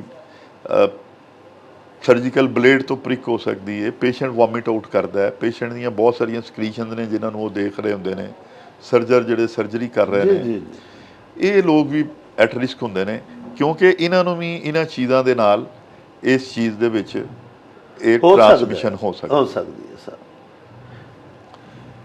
ਤੇ ਦੂਸਰੀ ਗੱਲ ਡਾਕਟਰ ਸਾਹਿਬ ਇਹ ਵੇ ਕਿ ਬਹੁਤ ਜ਼ਿਆਦਾ ਜਿਹੜੀ ਜ਼ਰੂਰਤ ਹੈ ਉਹ ਇਹ ਵੇ ਕਿ ਕਮ ਅਜ਼ ਕਮ ਉਹ ਵਾਲੇ ਹੈਪੇਟਾਈਟਸ ਜਿਨ੍ਹਾਂ ਦੀ ਵੈਕਸੀਨੇਸ਼ਨ ਅਵੇਲੇਬਲ ਹੈ ਜੀ, ਸਭ ਤੋਂ ਮੁਹਲਕ ਜਿਹੜਾ ਨਾ ਜੀ ਡਾਕਟਰ ਸਾਹਿਬ ਉਹ ਹੈਪੇਟਾਈਟਸ ਬੀ ਹੈ। ਅੱਛਾ, ਗੋ ਕਿ ਉਹਦਾ ਪ੍ਰੈਵਲੈਂਸ ਸਾਡੇ ਪਾਕਿਸਤਾਨ 'ਚ ਘੱਟ ਹੈ ਲੇਕਿਨ ਉਹ ਅਲਹਮਦੁਲਿਲਾ ਜਿਹੜੇ EPI ਪ੍ਰੋਗਰਾਮ ਹੈ ਉਹਦੇ ਵਿੱਚ ਹੀ ਉਹਦੀ ਵੈਕਸੀਨੇਸ਼ਨ ਸ਼ੁਰੂ ਕਰ ਦਿੱਤੀ ਹੈ। ਜਦੋਂ ਬੱਚੇ ਦੇ ਜਿਹੜੇ ਇਬਤਦਾਈ ਸਾਲਾਂ ਦੇ ਵਿੱਚ ਵੈਕਸੀਨੇਸ਼ਨ ਦੇ ਜਿਹੜੇ ਟੀਕੇ ਲੱਗ ਰਹੇ ਹੁੰਦੇ ਤੇ ਉਹਦੇ ਵਿੱਚ ਹੀ ਉਹਨੂੰ ਹੈਪੇਟਾਈਟਸ ਬੀ ਦਾ ਟੀਕਾ ਵੀ ਲੱਗ ਜਾਂਦਾ ਹੈ। ਵਾਹ। ਔਰ ਫਰਜ਼ ਕਰੋ ਅਗਰ ਹੈਪੇਟਾਈਟਸ ਬੀ ਅਗਰ ਕਿਸੇ ਬੰਦੇ ਨੂੰ ਹੋ ਗਿਆ ਔਰ ਉਹਨੂੰ ਪਤਾ ਲੱਗ ਗਿਆ ਕਿ ਮੈਨੂੰ ਹੈਪੇਟਾਈਟਸ ਬੀ ਹੈ ਜਾਂ ਕੋਈ ਵੀ ਹੈਪੇਟਾਈਟਸ ਹੈ ਤੇ ਡਾਕਟਰ ਸਾਹਿਬ ਇਹਦਾ ਕਿਸੇ ਜ਼ਮਾਨੇ ਦੇ ਵਿੱਚ ਤੇ ਇਲਾਜ ਬੜਾ ਮਹਿੰਗਾ ਸੀ, ਇੰਟਰਫੇਰੋਨ ਇੰਜੈਕਸ਼ਨ ਸਨ ਬੜੇ ਮਹਿੰਗੇ ਸਨ ਅੱਗੇ ਸੀ ਔਰ ਇਸ ਤਰ੍ਹਾਂ ਦੇ ਜਿਹੜੇ ਉਹ ਵੀ ਇੰਪੋਰਟ ਕਰਨੇ ਪੈਂਦੇ ਸਨ, ਪਾਕਿਸਤਾਨ 'ਚ ਅਵੇਲੇਬਿਲਿਟੀ ਵੀ ਨਹੀਂ, ਸਵਿਟਜ਼ਰਲੈਂਡ ਤੋਂ ਦੂਸਰੇ ਮੁਲਕਾਂ 'ਚੋਂ ਆਉਂਦੇ ਸਨ ਜੀ। ਲੇਕਿਨ ਡਾਕਟਰ ਸਾਹਿਬ ਹੁਣ ਤੇ ਇਹਦੇ ਵਿੱਚ ਬਹੁਤ ਬ੍ਰੇਕ ਥਰੂ ਹੋ ਗਿਆ ਨਾ ਜੀ, ਹੁਣ ਤੇ ਗੋਲੀਆਂ ਆ ਗਈਆਂ ਨੇ ਜੀ, 3 ਮਹੀਨੇ ਦੀ ਦਵਾਈ ਖਾਓ ਔਰ ਇਹ ਸਾਰੀ ਦਵਾਈ ਸਾਡੇ ਡਿਸਟ੍ਰਿਕਟ ਹੈੱਡਕੁਆਟਰ ਹਸਪੀਟਲ ਦੇ ਵਿੱਚ ਇੱਕ ਲੀਵਰ ਸੈਂਟਰ ਹੈ, ਉੱਥੇ ਮੁਸਤਨਦ ਡਾਕਟਰ ਜਿਹੜੇ ਸਾਡੇ ਪ੍ਰੋਫੈਸਰ ਨੇ ਉਹ ਡੇਲੀ ਮਰੀਜ਼ਾਂ ਨੂੰ ਵੇਖਦੇ ਨੇ ਔਰ ਫ੍ਰੀ ਆਫ ਕਾਸਟ ਦਵਾਈ ਮਿਲਦੀ ਹੈ ਜੀ। ਅੱਛਾ ਡਾਕਟਰ ਸਾਹਿਬ ਇਹ ਫਰਮਾਓ ਕਿ ਇਹ ਜਿਹੜੇ ਜਿਨਸੀ ਤਾਲੁਕਾਤ ਹੁੰਦੇ ਨੇ ਬਿਲਖਸੂਸ ਮੀਆਂ ਬੀਵੀ ਦੇ ਜਿਹੜੇ ਅਜ਼ਦਵਾਜੀ ਤਾਲੁਕਾਤ ਨੇ ਉਹਦੇ ਤੋਂ ਕਿਹੜੀ ਹੈਪੇਟਾਈਟਸ ਹੈ ਜਿਹੜੀ ਇੱਕ ਦੂਸਰੇ ਨੂੰ ਲੱਗ ਸਕਦੀ ਹੈ? ਡਾਕਟਰ ਸਾਹਿਬ ਉਹਦੇ ਤੋਂ ਹੈਪੇਟਾਈਟਸ ਬੀ ਹੈ। ਅੱਛਾ ਜੀ। ਹੈਪੇਟਾਈਟਸ ਬੀ ਹੈ ਜਿਹੜੀ ਉਹਦੇ ਤੋਂ ਲੱਗ ਜਾਂਦੀ ਹੈ। ਇਹ ਸਲਾਈਵਾ ਤੋਂ ਲੱਗਦੀ ਹੈ ਜੀ ਜਾਂ? ਸਲਾਈਵਾ ਤੋਂ ਵੀ ਲੱਗ ਜਾਂਦੀ ਹੈ, ਜਾਂ ਜਿਹੜੀ ਵੀ ਤੁਹਾਡੇ ਜਿਸਮ ਦੀ ਸਕ੍ਰੀਸ਼ਨ ਹੈ। ਅੱਛਾ ਜੀ। ਮੈਂ ਸੀਮਨ ਵੀ ਤੇ ਤੁਹਾਡੀ ਸਕ੍ਰੀਸ਼ਨ ਹੈ ਨਾ ਜੀ। ਹਾਂ, ਤੇ ਉਹਦੇ ਵਿੱਚ ਮਤਲਬ ਜੀ ਟ੍ਰਾਂਸਫਰ ਉਹਦੇ 'ਚ ਟ੍ਰਾਂਸਮਿਟ ਹੋ ਜਾਂਦਾ ਸਰ। ਤੇ ਡਾਕਟਰ ਸਾਹਿਬ ਇਹਦਾ ਮਤਲਬ ਇਹ ਹੈ ਕਿ ਫਿਰ ਜਿਸ ਮੀਆਂ ਨੂੰ ਹੈਪੇਟਾਈਟਸ ਬੀ ਹੈ ਜਾਂ ਉਹਦੀ ਵਾਈਫ ਨੂੰ ਤੇ ਉਹਨਾਂ ਨੂੰ ਫਿਰ ਮਤਲਬ ਇਹ ਆਪਣਾ ਨਹੀਂ ਡਾਕਟਰ ਸਾਹਿਬ, ਉਹ ਤੇ ਹੈਪੇਟਾਈਟਸ ਬੀ ਦੀ ਤੇ ਵੈਕਸੀਨੇਸ਼ਨ ਅਵੇਲੇਬਲ ਹੈ ਨਾ ਜੀ। ਅੱਛਾ। ਤੋ ਹੈਪੇਟਾਈਟਸ ਬੀ ਦੀ ਵੈਕਸੀਨੇਸ਼ਨ ਜਿਹੜੀ ਹੈ ਉਹ ਬਾਜ਼ਾਰ ਦੇ ਵਿੱਚ ਅਵੇਲੇਬਲ ਹੈ। ਨਹੀਂ, ਜਿਹਨੂੰ ਸਰ ਹੋ ਗਿਆ ਉਹ ਤੇ ਉਹਨੂੰ ਤੇ ਵੈਕਸੀਨੇਸ਼ਨ ਨਹੀਂ ਨਾ ਹੋ ਨਹੀਂ ਸਰ, ਜਿਹਨੂੰ ਹੋ ਗਿਆ ਉਹਨੂੰ ਤੇ ਵੈਕਸੀਨੇਸ਼ਨ ਨਹੀਂ ਕਰਨੀ ਜੀ, ਲੇਕਿਨ ਜਿਹਨੂੰ ਨਹੀਂ ਹੋਇਆ ਔਰ ਉਹਨਾਂ ਨੇ ਰਹਿਣਾ ਤੇ ਇੱਕੋ ਘਰ ਦੇ ਵਿੱਚ ਇੱਕੋ ਘਰ 'ਚ ਯਾਨੀ ਇੱਕ ਕੈਰੀਅਰ ਹੈ, ਮੀਆਂ ਕੈਰੀਅਰ ਹੈ ਤੇ ਉਹਦੀ ਵਾਈਫ ਅਗਰ ਨਹੀਂ ਕੈਰੀਅਰ, ਅੱਲਾਹ ਪਾਕ ਉਹ ਆਪਣੇ ਵੈਕਸੀਨੇਸ਼ਨ ਬਿਲਕੁਲ ਰੈਪਿਡ ਵੈਕਸੀਨੇਸ਼ਨ ਕਰਵਾਏ, ਅੱਜ ਇੱਕ ਟੀਕਾ ਲਗਵਾਏ, ਫਿਰ ਮਹੀਨੇ ਬਾਅਦ ਲਗਵਾਏ, ਫਿਰ ਮਹੀਨੇ ਬਾਅਦ ਲਗਵਾਏ, ਫਿਰ 6 ਮਹੀਨੇ ਬਾਅਦ ਲਗਵਾਏ, ਫਿਰ ਹਰ ਸਾਲ ਦੇ ਸਾਲ ਲਗਵਾਏ। ਔਰ ਆਪਣੇ ਹੈਪੇਟਾਈਟਸ ਬੀ ਦਾ ਜਿਹੜਾ ਐਂਟੀਬਾਡੀ ਟੈਸਟ ਹੈ ਉਹ ਕਰਵਾਉਂਦੇ ਰਹੇ ਤੇ ਫਿਰ ਉਹ ਮਤਲਬ ਰਹਿ ਸਕਦੇ ਮੀਆਂ ਬੀਵੀ ਦੀ ਹਸੀਅਤ ਨਾਲ। ਬਿਲਕੁਲ। ਅਦਰਵਾਈਜ਼ ਫਿਰ ਇੱਕ ਨਹੀਂ ਤੇ ਇੱਕ ਦੂਸਰੇ ਨੂੰ ਇਹ ਜੀ ਜ਼ਾਹਿਰ ਹੈ ਫਿਰ ਅਗਰ ਇੱਕ ਬੰਦੇ ਨੂੰ ਹੈਪੇਟਾਈਟਸ ਹੈ ਤੇ ਦੂਸਰੇ ਨੂੰ ਵੀ ਹੋ ਜਾਏਗਾ ਹੈਪੇਟਾਈਟਸ। ਠੀਕ। ਅੱਛਾ, ਇੱਕ ਤਾਂ ਡਾਕਟਰ ਸਾਹਿਬ ਇਹ ਹੋਈ ਸਰ, ਇੱਕ ਇਹ ਤੁਸੀਂ ਪਲੀਜ਼ ਫਰਮਾਓ ਕਿ ਜਿੰਨੀਆਂ ਤੁਸੀਂ ਅਲਾਮਾਤ ਦੱਸੀਆਂ ਨੇ ਇਹ ਸਾਡੇ ਡਾਕਟਰ ਸਾਹਿਬ ਜਦੋਂ ਪਿੰਡਾਂ ਥਾਵਾਂ 'ਚ ਜਾਂ ਹਾਲੀ ਤੱਕ ਸ਼ਹਿਰਾਂ ਦੇ ਵਿੱਚ ਵੀ ਇਸ ਤਰ੍ਹਾਂ ਹੈ ਕਿ ਬਦਕਿਸਮਤੀ ਦੇ ਨਾਲ ਕਿਸੇ ਨੂੰ ਯਰਕਾਨ ਹੋ ਜਾਂਦਾ ਹੈ, ਜਿਹਨੂੰ ਜਾਇੰਡਸ ਅਸੀਂ ਕਹਿ ਰਹੇ ਹਾਂ ਇੰਗਲਿਸ਼ ਵਿੱਚ, ਉਹ ਸਰ ਬੰਦੇ ਦਾ ਫੇਸ ਪੀਲਾ ਹੈ, ਉਹਦੀਆਂ ਅੱਖਾਂ ਪੀਲੀਆਂ ਹੋ ਗਈਆਂ ਨੇ, ਉਹਦਾ ਯੂਰਿਨ ਵੀ ਪੀਲਾ ਹੈ, ਉਹਨੂੰ तमाम ਸਿੰਪਟਮਸ ਹੈ ਨੇ। ਇਸ ਦੇ ਬਾਵਜੂਦ ਡਾਕਟਰ ਸਾਹਿਬ ਉਹ ਕਿਸੇ ਸਪੈਸ਼ਲਿਸਟ ਲਿਵਰ ਦੇ ਡਾਕਟਰ ਕੋਲ ਨਹੀਂ ਜਾ ਰਿਹਾ, ਅਵਾਇਡ ਕਰ ਰਿਹਾ। ਉਹ ਸਰੋਂ ਦਾ ਤੇਲ ਦਮ ਕਰਾ ਕੇ ਨਾਲੀ 'ਚ ਰੋੜੋ ਜੀ, ਫਲਾਣੇ ਬਾਬਾ ਜੀ ਕੋਲ ਜਾਓ, ਉਹ ਤਵੀਜ਼ ਦਿੰਦੇ ਨੇ, ਉਹ ਗਲੇ 'ਚ ਪਾ ਲਓ ਤੇ ਉਹ ਥੱਲੇ ਨੂੰ ਫਿਰ ਇੰਝ ਕਰਕੇ ਲਾ ਕੇ ਤੇ ਪੈਰਾਂ ਰਸ ਸੁੱਟ ਦੇਈਦਾ ਤੇ ਯਰਕਾਨ ਦਾ ਰਾਮ ਆ ਜਾਂਦਾ। ਕਿਆ ਇਹ ਚੀਜ਼ਾਂ ਦੇ ਵਿੱਚ ਵੀ ਕੋਈ ਹਕੀਕਤ ਹੈ? ਡਾਕਟਰ ਸਾਹਿਬ ਦੇਖੋ, ਗੱਲ ਐਵੇਂ ਕਿ ਜਿਹੜਾ ਵਾਇਰਸ ਦਾ ਜਿਹੜਾ ਇਹ ਹੈਪੇਟਾਈਟਸ ਹੈ ਜੀ, ਉਹ ਤਾਂ ਸੈਲਫ ਲਿਮਿਟਿੰਗ ਹੈ। ਉਹਦਾ ਮੈਕਸਿਮਮ ਜਿਹੜਾ ਉਹ ਮਕਸਦ ਫਰਜ਼ ਕਰੋ ਅੱਜ ਸ਼ੁਰੂ ਹੋਇਆ ਨਾ ਜੀ 13-14 ਦਿਨਾਂ ਤੱਕ ਪੀਕ ਤੇ ਪਹੁੰਚੇਗਾ, ਫਿਰ ਉਹਦਾ ਡਿਕਲਾਈਨ ਆਣਾ ਸ਼ੁਰੂ ਹੋ ਜਾਏਗਾ। ਅੱਛਾ। 99% ਜਿਹੜਾ ਹੈਗਾ ਨਾ ਜੀ ਉਹ ਇੱਕ ਮਹੀਨੇ ਦੇ ਵਿੱਚ ਬਿਲਕੁਲ ਸਬਸਾਈਡ ਹੋ ਜਾਂਦਾ। ਅੱਲਾਹ ਪਾਕ ਨੇ ਕੁਵਤ ਮੁਦਾਫਿਅਤੀ ਜਿਸਮ 'ਚ ਇੰਨੀ ਰੱਖੀ ਹੈ ਕਿ ਉਹਨੂੰ ਖਤਮ ਕਰ ਦਿੰਦਾ। ਬੰਦੇ ਦੀ ਆਪਣੀ ਇਮਿਊਨਿਟੀ ਜਿਹੜੀ ਹੈ ਉਹਨੂੰ ਕਿਉਰ ਕਰ ਦਿੰਦਾ। ਬਿਲਕੁਲ। ਉਹ ਜਿਹੜਾ ਗਲ ਦੇ ਵਿੱਚ ਪਾਉਂਦੇ ਨੇ, ਹਾਂਜੀ, ਉਹ ਗ੍ਰੀਨ ਜਿਹੀਆਂ ਸਟਿਕ ਹੁੰਦੀਆਂ ਨੇ, ਉਹਨਾਂ ਨੂੰ ਸੁੱਕਣ ਦੇ ਵਿੱਚ 10-12 ਦਿਨ ਲੱਗਦੇ ਨੇ। ਤੇ ਉਹ 10-12 ਦਿਨ ਦੇ ਵਿੱਚ ਤੇ ਉਹ ਇੱਕ ਨੈਚੁਰਲ ਪ੍ਰੋਸੈਸ ਹੀ ਪੂਰਾ ਕਰ ਲੈਂਦੀ ਹੈ ਬਿਮਾਰੀ ਤੇ ਉਹ ਠੀਕ ਹੋ ਜਾਂਦਾ। ਉਹ ਭਖੜੇ ਦੀਆਂ ਜੜਾਂ ਛੋਟੀ ਬੂਟੀਆਂ ਉਹ ਧਾਗਿਆਂ 'ਚ ਬੰਨ ਕੇ ਤੇ ਗਲੇ 'ਚ ਪਾਉਂਦੇ ਨੇ। ਤੇ ਉਹ ਤੁਹਾਡੀ ਗੱਲ ਕੈਸੀ ਖੂਬਸੂਰਤ ਹੈ ਕਿ ਉਹ 14-15 ਦਿਨਾਂ ਦੇ ਵਿੱਚ ਉਹ ਸੁੱਕਦੀਆਂ ਨੇ। ਤੇ ਉਹ ਜਿਹੜੇ ਬਾਬਾ ਜੀ ਦਮ ਵਾਲੇ ਹੁੰਦੇ ਨੇ ਉਹਨਾਂ ਨੇ ਵੀ ਆਖਿਆ ਹੁੰਦਾ ਵੀ ਜਦੋਂ ਇਹ ਜੜਾਂ ਸੁੱਕ ਜਾਣਗੀਆਂ ਤੇ ਇਹ ਗਲੇ ਰਾਹ ਪਾਣਾ ਤੇ ਇਹਨੂੰ ਇੰਝ ਥੱਲੇ ਰਾਹ ਲਾ ਕੇ ਤੇ ਸੁੱਟ ਛੱਡਣਾ ਵਗਦੇ ਪਾਣੀ 'ਚ। ਹੈਨੀ ਕੈਸਾ ਉਹ ਨਫਸਿਆਤੀ ਤੌਰ ਤੇ ਟੂਣਾ ਦੱਸਦੇ ਨੇ। ਬਿਲਕੁਲ ਸਹੀ। ਤੇ ਉਹ ਉਹਨੇ ਦਿਨਾਂ ਜੋ ਆਪੇ ਹੀ ਲੱਥ ਜਾਂਦਾ, ਉਹਨੇ ਆਪਣੇ ਆਪ ਹੀ ਲੱਥ। ਹਾਲਾਂਕਿ ਅਸਲ ਗੱਲ ਹੈ ਵੇ ਕਿ ਜਦੋਂ ਸੋਜ਼ਿਸ਼ ਜੀ ਹੋ ਰਹੀ ਹੈ ਜਿਗਰ ਦੀ ਤੇ ਉਹਨੂੰ ਫੌਰੀ ਤੌਰ ਤੇ ਉਹਦੇ तमाम ਟੈਸਟ ਕਰਵਾ ਕੇ ਕਿਸੇ ਅੱਛੇ ਮੈਡੀਕਲ ਸਪੈਸ਼ਲਿਸਟ ਕੋ ਜਾ ਕੇ, ਲਿਵਰ ਸਪੈਸ਼ਲਿਸਟ ਕੋ ਜਾ ਕੇ ਤੇ ਉਹਦਾ ਟ੍ਰੀਟਮੈਂਟ ਲੈਣਾ ਚਾਹੀਦਾ। ਠੀਕ। ਫਿਰ ਡਾਕਟਰ ਸਾਹਿਬ ਜਿਹੜਾ ਨਾ ਇਹ ਤੇ ਜਿਹੜਾ ਜੌਂਡਸ ਹੈਗਾ ਜੀ ਉਹ ਇੱਕ ਤੇ ਜੌਂਡਸ ਹੈ ਜਿਹਨੂੰ ਅਸੀਂ ਮੈਡੀਕਲ ਜੌਂਡਸ ਕਹਿੰਦੇ ਆ, ਜਿਹਨੂੰ ਜਿਹੜੇ ਸਾਡੇ ਹੈਪੇਟੋਲੋਜਿਸਟ ਨੇ, ਜਿਹੜੇ ਸਾਡੇ ਜਿਗਰ ਦੇ ਮਾਹਿਰ ਡਾਕਟਰ ਨੇ ਮਾਸ਼ਾਅੱਲਾ ਹਰ ਸ਼ਹਿਰ 'ਚ ਨੇ, ਉਹਨਾਂ ਅਲਹਮਦੁਲਿਲਾ ਉਹਨੂੰ ਵੇਖਦੇ ਨੇ। ਇੱਕ ਸਰਜੀਕਲ ਜੌਂਡਸ ਵੀ ਹੁੰਦਾ। ਅੱਛਾ। ਸਰਜੀਕਲ ਜੌਂਡਸ ਡਾਕਟਰ ਸਾਹਿਬ ਇਹ ਹੁੰਦਾ ਕਿ ਪਿੱਤੇ ਦੇ ਵਿੱਚ ਪੱਥਰੀਆਂ ਨੇ ਜੀ, ਔਰ ਤੁਸੀਂ ਉਹਨਾਂ ਨੂੰ ਇਗਨੋਰ ਕੀਤੀ ਰੱਖਿਆ, ਉਹਨਾਂ ਦੀ ਕੋਈ ਖੈਰ ਖਬਰ ਹੀ ਨਹੀਂ ਲਈ, ਤੇ ਕਿਸੇ ਟਾਈਮ ਉਹ ਪੱਥਰੀ ਜਿਹੜੀ ਹੈ ਨਾ ਪਿੱਤੇ 'ਚੋਂ ਨਿਕਲ ਕੇ ਨਾ ਜੀ ਪਿੱਤੇ ਦੀ ਜਿਹੜੀ ਨਾਲੀ ਹੁੰਦੀ ਹੈ ਨਾ ਜਿਹਦੇ 'ਚੋਂ ਬਾਈਲ ਡਕਟ ਅੰਦਰ ਸਾਡੀ ਡਿਊਡੀਨਮ 'ਚ ਜਾਂਦਾ, ਉੱਥੇ ਫਸ ਜਾਂਦੀ ਹੈ ਜਾ ਕੇ। ਨੰਬਰ 1 ਗੱਲ। ਨੰਬਰ 2 ਗੱਲ ਇਹ ਵੇ ਕਿ ਖੁਦਾ ਨਾ ਖਾਸਤਾ ਜਿਹੜਾ ਸਾਡਾ ਲਬਲਬ ਹੈ ਉਹਦਾ ਜਿਹੜਾ ਹੈਡ ਹੈ ਜਿੱਥੇ ਉਹ ਨਾਲੀ ਖੁੱਲਦੀ ਹੈ ਜੀ ਸੀ ਹੈਡ ਆਫ ਪੈਂਕਰੀਆਸ ਹੋ ਜਾਵੇ, ਜਾਂ ਖੁਦਾ ਨਾ ਖਾਸਤਾ ਉਹ ਵੈਲਵ ਇੰਪੁਲਾ ਜਿੱਥੋਂ ਉਹ ਅੰਦਰ ਨਾਲੀ ਸਾਡੀ ਕਾਮਨ ਬਾਈਲ ਡਕਟ ਅੰਦਰ ਜਿੱਥੇ ਜਾ ਰਹੀ ਹੈ ਡਿਊਡੀਨਮ ਦੇ, ਉੱਥੇ ਕੋਈ ਖੁਦਾ ਨਾ ਖਾਸਤਾ ਕੈਂਸਰ ਹੋ ਜਾਏ ਜਾਂ ਸੋਜ਼ਸ਼ ਹੋ ਜਾਏ ਤੇ ਉਹਦੀ ਵਜ੍ਹਾ ਨਾਲ ਵੀ ਬੜਾ ਡੀਪ ਜੌਂਡਸ ਹੋ ਜਾਂਦਾ। ਉਹਦੀ ਅਲਾਮਤ ਇਹ ਹੁੰਦੀ ਹੈ ਕਿ ਬੰਦੇ ਨੂੰ ਇੱਕ ਤੇ ਵੀ ਕਿ ਕੋਈ ਬੁਖਾਰ ਨਹੀਂ ਹੁੰਦਾ, ਕੋਈ ਉਹਦੇ ਵਿੱਚ ਮਸਲਾ ਨਹੀਂ ਹੁੰਦਾ, ਪੇਨ ਲੇਕਿਨ ਵੀ ਨਹੀਂ ਫੀਲ ਕਰਦਾ, ਪੇਨ ਬਾਜ਼ੂਕਾਤ ਫੀਲ ਕਰਦਾ ਕਿਉਂਕਿ ਉਹ ਪਿੱਤੇ ਦੇ ਵਿੱਚ ਕੋਈ ਨਾ ਕੋਈ ਗੜਬੜ ਹੁੰਦੀ ਹੈ ਤੇ ਉਹਦੀ ਵਜ੍ਹਾ ਨਾਲ ਉਹ ਸਲਿੱਪ ਹੁੰਦੀ ਹੈ ਨਾ ਜੀ। ਪੇਨ ਤੇ ਉਹਨੂੰ ਹੁੰਦੀ ਹੈ, ਲੇਕਿਨ ਜ਼ਰੂਰੀ ਨਹੀਂ ਕਿ ਬੁਖਾਰ ਹੋਵੇ, ਜ਼ਰੂਰੀ ਨਹੀਂ ਕਿ ਉਲਟੀਆਂ ਆਉਣ। ਲੇਕਿਨ ਡਾਕਟਰ ਸਾਹਿਬ ਇਹਦੀ ਅਲਾਮਤ ਇਹ ਹੈ ਕਿ ਬੜਾ ਡੀਪ ਜੌਂਡਿਸ ਹੋ ਜਾਂਦਾ ਔਰ ਪਿਸ਼ਾਬ ਦਾ ਰੰਗ ਤੇ ਬਹੁਤ ਗਹਿਰਾ ਹੋ ਜਾਂਦਾ ਹੈ, ਲੇਕਿਨ ਪਖਾਨੇ ਦਾ ਰੰਗ ਜਿਸ ਤਰ੍ਹਾਂ ਕਲੀ ਨਹੀਂ ਹੁੰਦੀ, ਅਸੀਂ ਘਰ ਚੂਨਾ ਕਰਨੇ ਆ ਤੇ ਚਿੱਟੇ ਜਿਹੇ ਰੰਗ ਦੀ ਕਲੀ ਹੋ ਜਾਂਦੀ, ਪਖਾਨੇ ਦਾ ਰੰਗ ਉਸ ਤਰ੍ਹਾਂ ਦਾ ਹੋ ਜਾਂਦਾ ਔਰ ਜਿਸਮ ਤੇ ਖਾਰਿਸ਼ ਹੋਣੀ ਸ਼ੁਰੂ ਹੋ ਜਾਂਦੀ। ਤੇ ਉਹ ਬਹੁਤ ਜ਼ਰੂਰੀ ਹੈ ਡਾਕਟਰ ਸਾਹਿਬ, ਜਦੋਂ ਵੀ ਕਿਸੇ ਬੰਦੇ ਨੂੰ ਜੌਂਡਿਸ ਇਸ ਤਰ੍ਹਾਂ ਦੀਆਂ ਸਿੰਪਟਮਸ ਹੋਣ ਤਾਂ ਫੌਰੀ ਡਾਕਟਰ ਸਾਹਿਬ ਨਾਲ ਰਾਬਤਾ, ਫੌਰੀ ਸਭ ਤੋਂ ਪਹਿਲਾਂ ਅਲਟਰਾਸਾਊਂਡ ਕਰਵਾਉਣਾ ਚਾਹੀਦਾ। ਜਿਹੜਾ ਵੀ ਮਕਸਦ ਸਿਵਲ ਹਸਪਤਾਲ ਚਲੇ ਜਾਓ ਜਾਂ ਜਿਹੜਾ ਵੀ ਕੋਈ ਮੁਸਤਨਦ ਤੁਸੀਂ ਸਮਝਦੇ ਹੋ ਅਲਟਰਾਸਾਊਂਡ ਕਰਨ ਵਾਲਾ, ਉਹਦੇ ਕੋਲ ਅਲਟਰਾਸਾਊਂਡ ਕਰਵਾਏ, ਉਹ ਤੁਹਾਨੂੰ ਦੱਸੇ ਕਿ ਬਈ ਤੁਸੀਂ ਇਹਦੇ ਇਲਾਜ ਵਾਸਤੇ ਸਰਜਨ ਕੋ ਜਾਣਾ ਹੈ ਜਾਂ ਫਿਜ਼ੀਸ਼ੀਅਨ ਕੋ ਜਾਣਾ ਜੀ, ਠੀਕ ਹੈ ਨਾ ਜੀ। ਤੇ ਫਿਰ ਇਹਦੇ ਵਿੱਚ ਜਿਹੜਾ ਡੇਂਜਰਸ ਹੈਪੇਟਾਈਟਸ ਹੈ ਡਾਕਟਰ ਸਾਹਿਬ, ਉਹ ਤੇ ਹੈਪੇਟਾਈਟਸ ਬੀ ਹੈ ਜੀ, ਔਰ ਹੈਪੇਟਾਈਟਸ ਸੀ ਜਿਹੜਾ ਉਹ ਤੇ ਉਹਦੇ ਵਾਸਤੇ ਤੇ ਦਵਾਈ ਤੁਹਾਨੂੰ ਥੋੜੀ ਦੇਰ ਹੀ ਖਾਣੀ ਪੈਂਦੀ ਹੈ, 3 ਮਹੀਨੇ ਜਾਂ ਮੈਕਸਿਮਮ 6 ਮਹੀਨੇ। ਲੇਕਿਨ ਜਿਹੜਾ ਹੈਪੇਟਾਈਟਸ ਬੀ ਹੈ ਉਹਦੇ ਵਾਸਤੇ ਤੁਹਾਨੂੰ ਲਾਈਫ ਲੌਂਗ ਦਵਾਈ ਖਾਣੀ ਪੈਂਦੀ। ਅੱਛਾ, ਹਾਂਜੀ, ਉਹਦੀ ਦਵਾਈ ਤੇ ਅਵੇਲੇਬਲ ਹੈ। ਕਈ ਪੇਸ਼ੈਂਟਸ ਐਸੇ ਹੁੰਦੇ ਨੇ ਜਿਹੜੇ ਆਪਣਾ ਕਰਾਉਂਦੇ ਨੇ ਜਾ ਕੇ ਟੈਸਟ ਦਾ, ਬਲੱਡ ਦੇ ਜਾਂ ਜਿਹੜੇ ਵੀ ਟੈਸਟ ਹੁੰਦੇ ਨੇ ਲਿਵਰ ਦੇ ਮੁਤਲਕ ਉਹ ਕਰਾਉਂਦੇ ਨੇ, ਉਹਦੇ ਵਿੱਚ ਆਉਂਦਾ ਡਾਕਟਰ ਸਾਹਿਬ ਕਿ ਇਹ ਜਿਹੜਾ ਨਾ ਇਹ ਕੈਰੀਅਰ ਤੇ ਹੈ ਲੇਕਿਨ ਹਾਲੀ ਐਕਟਿਵ ਨਹੀਂ। ਹਾਂ, ਇਹ ਡਾਕਟਰ ਸਾਹਿਬ ਤੁਸੀਂ ਬੜੀ ਜ਼ਬਰਦਸਤ ਗੱਲ ਕੀਤੀ ਹੈ। ਉਹ ਦੇਖੋ, ਇੱਕ ਤੇ ਡਾਕਟਰ ਸਾਹਿਬ ਇੱਕ ਹੁੰਦਾ ਸਕਰੀਨਿੰਗ ਟੈਸਟ ਜੀ। ਸਕਰੀਨਿੰਗ ਟੈਸਟ ਹੈ, ਫਰਜ਼ ਕਰੋ ਸਾਡੇ ਕੋਲ ਕੋਈ, ਅਸੀਂ ਸਮਝਦੇ ਹਾਂ ਕਿ ਬਿਮਾਰੀ ਜਿਹੜੀ ਹੈ ਉਹ ਹੋ ਗਈ ਹੈ ਤੇ ਅਸੀਂ 100 ਬੰਦਿਆਂ ਦਾ ਟੈਸਟ ਕਰਨੇ ਆ। ਸਕਰੀਨਿੰਗ ਟੈਸਟ ਹਮੇਸ਼ਾ ਸਸਤਾ ਹੁੰਦਾ ਹੈ, ਈਜ਼ੀਲੀ ਅਵੇਲੇਬਲ ਹੁੰਦਾ ਹੈ, ਹਰ ਵਕਤ ਅਵੇਲੇਬਲ ਹੁੰਦਾ ਹੈ, ਹਰ ਜਗ੍ਹਾ ਤੇ ਅਵੇਲੇਬਲ ਹੁੰਦਾ ਹੈ ਔਰ 2 ਘੰਟੇ 4 ਘੰਟੇ ਇੱਕ ਦਿਨ 'ਚ ਉਹਦਾ ਰਿਜ਼ਲਟ ਆ ਜਾਂਦਾ ਜੀ। ਉਹ ਸਕਰੀਨਿੰਗ ਟੈਸਟ ਜਿਹੜਾ ਹੈ ਉਹ ਬਾਜ਼ ਔਕਾਤ ਸੱਚਾ ਵੀ ਹੋ ਸਕਦਾ ਹੈ, ਜਿਹਨੂੰ ਅਸੀਂ ਪੋਜ਼ਿਟਿਵ ਕਹਿੰਦੇ ਆ, ਤੇ ਬਾਜ਼ ਔਕਾਤ ਫਾਲਸ ਪੋਜ਼ਿਟਿਵ ਵੀ ਹੋ ਸਕਦਾ ਹੈ। ਅੱਛਾ ਜੀ। ਲੇਕਿਨ ਬੰਦੇ ਨੂੰ ਉਹਨੂੰ ਉਹ ਚੀਜ਼ ਨਹੀਂ ਹੈਗੀ, ਲੇਕਿਨ ਕੀ ਹੈ ਕਿ ਉਹਦਾ ਟੈਸਟ ਪੋਜ਼ਿਟਿਵ ਆ ਗਿਆ। ਫਾਲਸ ਨੈਗੇਟਿਵ ਵੀ ਹੋ ਸਕਦਾ ਹੈ ਕਿ ਉਹਨੂੰ ਬਿਮਾਰੀ ਤੇ ਹੈ ਵੇ ਲੇਕਿਨ ਟੈਸਟ ਨੈਗੇਟਿਵ ਆ ਗਿਆ।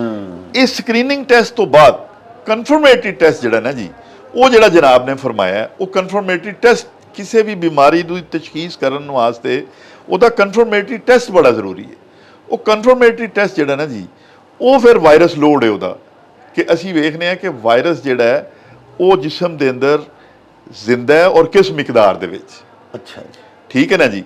ਔਰ ਹੈਪੇਟਾਈਟਸ ਬੀ ਦੇ ਜਿਹੜੇ ਲੋਕ ਨੇ, ਆਈਡੀਅਲੀ ਤੇ ਇਹ ਵੇ ਕਿ ਉਹਨਾਂ ਦਾ ਇੱਕ ਆਲਟਰਨੇਟ ਆ ਗਿਆ ਫਾਈਬੋ ਸਕੈਨ, ਲੇਕਿਨ ਉਹਨਾਂ ਦੀ ਇੱਕ ਲੀਵਰ ਬਾਇਓਪਸੀ ਹੋਣੀ ਚਾਹੀਦੀ ਹੈ ਤਾਂ ਕਿ ਅਸੀਂ ਅੰਦਰ ਜਾ ਕੇ ਉਹਨੂੰ ਬਾਇਓਪਸੀ ਦੇ ਉੱਤੇ ਲੀਵਰ ਨੂੰ ਵੇਖੀਏ ਕਿ ਜਿਹੜੇ ਉਹਦੇ ਹੈਪੇਟੋਸਾਈਟ ਨੇ, ਜਿਹੜੀ ਇਕਾਈ ਹੈ ਲੀਵਰ ਦੀ, ਜਿਹੜੇ ਸੈੱਲ ਨੇ ਜਿਨ੍ਹਾਂ ਦੇ ਨਾਲ ਉਹ ਲੀਵਰ ਬਣਿਆ ਜੀ ਜੀ, ਉਹਦੀ ਕਿੰਨੀ ਕੁ ਡਿਸਟਰਕਸ਼ਨ ਹੋ ਗਈ, ਉਹਦੀ ਕਿੰਨੀ ਕੁ ਸਕੇਰਿੰਗ ਹੋ ਗਈ ਹੈ, ਉਹਦਾ ਕਿੰਨੇ ਕੁ ਫਾਈਬਰੋਸਿਸ ਹੋ ਗਿਆ ਔਰ ਅਸੀਂ ਇਹਨੂੰ ਦਵਾਈ ਕਿੰਨੀ ਕਿਹੜੀ ਦੇਰ ਵਾਸਤੇ ਦੇਣੀ। ਵਾਹ ਡਾਕਟਰ ਸਾਹਿਬ, ਇਹ ਤੁਸੀਂ ਬੜਾ ਖੂਬਸੂਰਤ ਫਰਮਾਇਆ।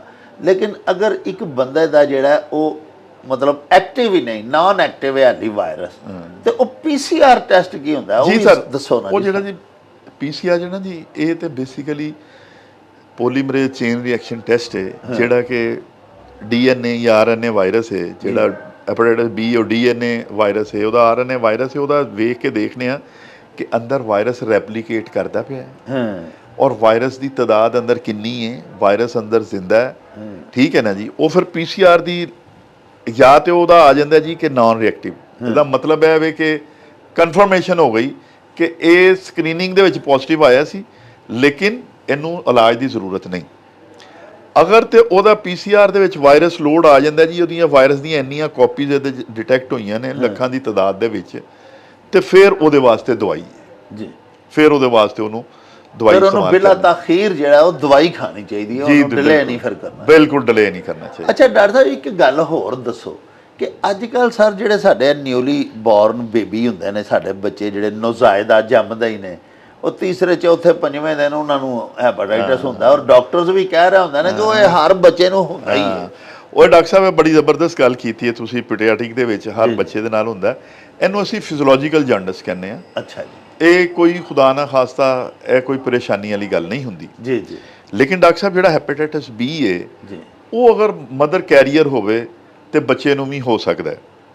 ਠੀਕ ਹੈ ਨਾ ਜੀ।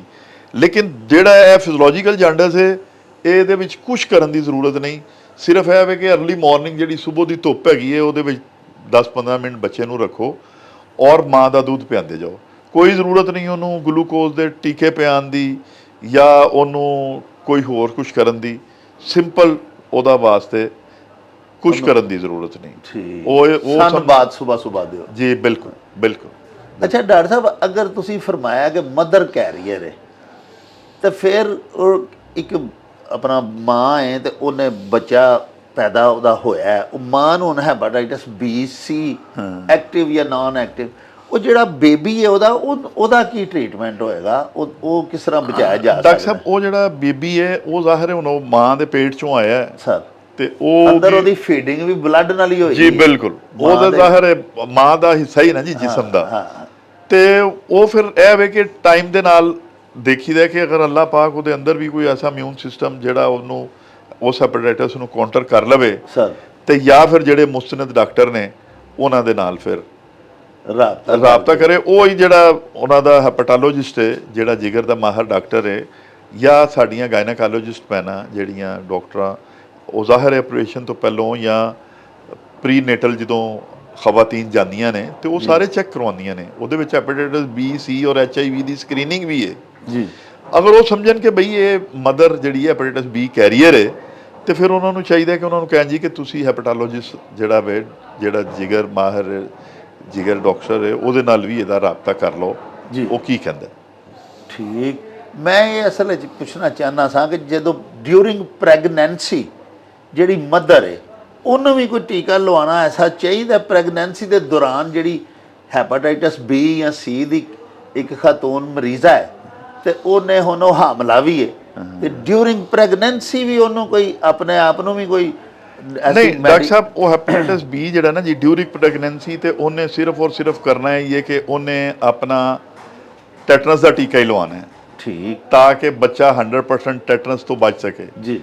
ਲੇਕਿਨ ਜਿਹੜਾ ਵੇ ਹੈਪੇਟਾਈਟਸ ਬੀ ਦਾ ਜਿਹੜਾ ਇਲਾਜ ਹੈ ਨਾ ਡਾਕਟਰ ਸਾਹਿਬ, ਉਹਦਾ ਕ੍ਰਾਈਟੇਰੀਆ ਹੋਰ ਹੈ। ਉਹਦੇ ਪਹਿਲਾਂ ਤਾਂ ਹੈਪੇਟਾਈਟਸ ਬੀ ਦੀ ਪੂਰੀ ਪ੍ਰੋਫਾਈਲ ਹੈ, 6-7 ਟੈਸਟ ਨੇ ਜਿਹਦੇ ਵਿੱਚ ਅਸੀਂ ਕੋਰ ਐਂਟੀਬੋਡੀ ਦੇਖਦੇ ਹਾਂ, ਐਂਟੀਜਨ ਦੇਖਦੇ ਹਾਂ, ਫਿਰ ਹੈਪੇਟਾਈਟਸ ਬੀ ਵਾਇਰਸ ਦਾ ਦੇਖਦੇ ਹਾਂ, DNA ਦਾ ਲੋਡ ਕਿੰਨਾ ਹੈ, ਫਿਰ ਡਾਕਟਰ ਸਾਹਿਬ ਅਸੀਂ ਦੇਖਦੇ ਹਾਂ ਕਿ ਇਹਦੇ ਜਿਹੜੇ ਲਿਵਰ ਦੇ ਫੰਕਸ਼ਨ ਨੇ, ਉਹਦਾ ALT ਔਰ ਉਹਦਾ HEPT ਉਹ ਕਿੰਨਾ ਜ਼ਿਆਦਾ ਹੈ, ਫਿਰ ਉਹਦਾ ਵੇਖਦੇ ਹਾਂ ਕਿ ਉਹਦੇ ਜਿਹੜੇ ਕਿਡਨੀ ਦੇ ਫੰਕਸ਼ਨ ਕੀ ਨੇ। ਠੀਕ ਹੈ ਨਾ ਜੀ। ਤੇ ਅਗਰ ਉਹਨੂੰ ਔਰ ਲਿਵਰ ਦੇ ਵਿੱਚ ਕੀ ਸੂਰਤ ਹਾਲ ਹੈ, ਸਕੈਨ ਕੀ ਕਹਿੰਦਾ ਪਿਆ, ਉਹਦੀ ਲਿਵਰ ਬਾਇਓਪਸੀ ਕੀ ਕਹਿੰਦੀ ਪਈ ਹੈ, ਅਗਰ ਉਹਦੇ 'ਚ ਕੋਈ ਮਸਲਾ ਹੋਵੇ ਤਾਂ ਫਿਰ ਉਹਨੂੰ ਉਹਦੀ ਟ੍ਰੀਟਮੈਂਟ ਦੀ ਜ਼ਰੂਰਤ ਹੈ। ਅਦਰਵਾਈਜ਼ ਉਹਨੂੰ ਫੋਲੋ ਅਪ ਦੀ ਜ਼ਰੂਰਤ ਹੈ, ਇੱਕ ਕਾਂਸਟੈਂਟ ਡਾਕਟਰ ਦੇ ਜ਼ੇਰੇ ਇਲਾਜ ਰਹਿਣ ਦੀ ਜ਼ਰੂਰਤ ਹੈ। ਜ਼ੇਰੇ ਇਲਾਜ। ਅੱਛਾ ਡਾਕਟਰ ਸਾਹਿਬ, ਇਹ ਤਾਂ ਬੜੀ ਤੁਸੀਂ ਸ਼ਫਕਤ ਕੀਤੀ, ਬਹੁਤ ਜ਼ਿਆਦਾ ਤੁਸੀਂ ਨੌਲੇਜ ਦਿੱਤਾ ਸਾਡੇ ਵਿਊਅਰਸ ਨੂੰ ਵੀ, ਮੈਨੂੰ ਵੀ ਬਹੁਤ ਸਾਰੀਆਂ ਨਵੀਆਂ ਗੱਲਾਂ ਦਾ ਪਤਾ ਲੱਗਾ। ਇਹ ਤਾਂ ਸਰ ਹੋ ਗਈਆਂ ਸਿੰਪਟਮਸ ਜਾਂ ਬਿਮਾਰੀ ਦੀਆਂ ਮੁਖਤਲਿਫ ਹਾਲਤਾਂ ਹੈਪਾਟਾਈਟਸ ਦੀਆਂ, ਉਹਦੀਆਂ ਮੁਖਤਲਿਫ ਸਟੇਜਿਸ, ਉਹਦੀਆਂ ਮੁਖਤਲਿਫ ਕਿਸਮਾਂ। ਹੁਣ ਸਰ ਇਹ ਰੀਜ਼ਨ ਜਿਹੜੇ ਨੇ ਉਹ ਕੁਛ ਤੁਸੀਂ ਅੱਗੇ ਵੀ ਦੱਸਿਆ, ਮਸਲਨ ਪਾਣੀ ਜਿਹੜਾ ਆਬੀ ਆਲੂਦਗੀ ਦੀ ਵਜ੍ਹਾ ਤੋਂ ਵੀ ਹੋ ਰਿਹਾ ਹੈ। ਹੋਰ ਕਾਫੀ ਸਾਰੀਆਂ ਤੁਸੀਂ ਦੱਸੀਆਂ ਕਿ ਬਾਰਬਰ ਦੇ ਜਿਹੜੇ ਇੰਸਟਰੂਮੈਂਟਸ ਨੇ ਉਹਨਾਂ ਤੋਂ, ਜਾਂ ਕੁਐਕਸ ਦੇ ਸਰਜੀਕਲ ਇੰਸਟਰੂਮੈਂਟਸ ਤੋਂ ਹੁੰਦਾ ਹੈ। ਸਾਡੇ ਜਿਹੜੇ ਦੋਸਤ ਡੈਂਟਿਸਟ ਨੇ ਉਹਨਾਂ ਕੋਲੋਂ ਹੋ ਸਕਦਾ ਹੈ ਕੁਐਕਸ ਬਿਲਖਸੂਸ।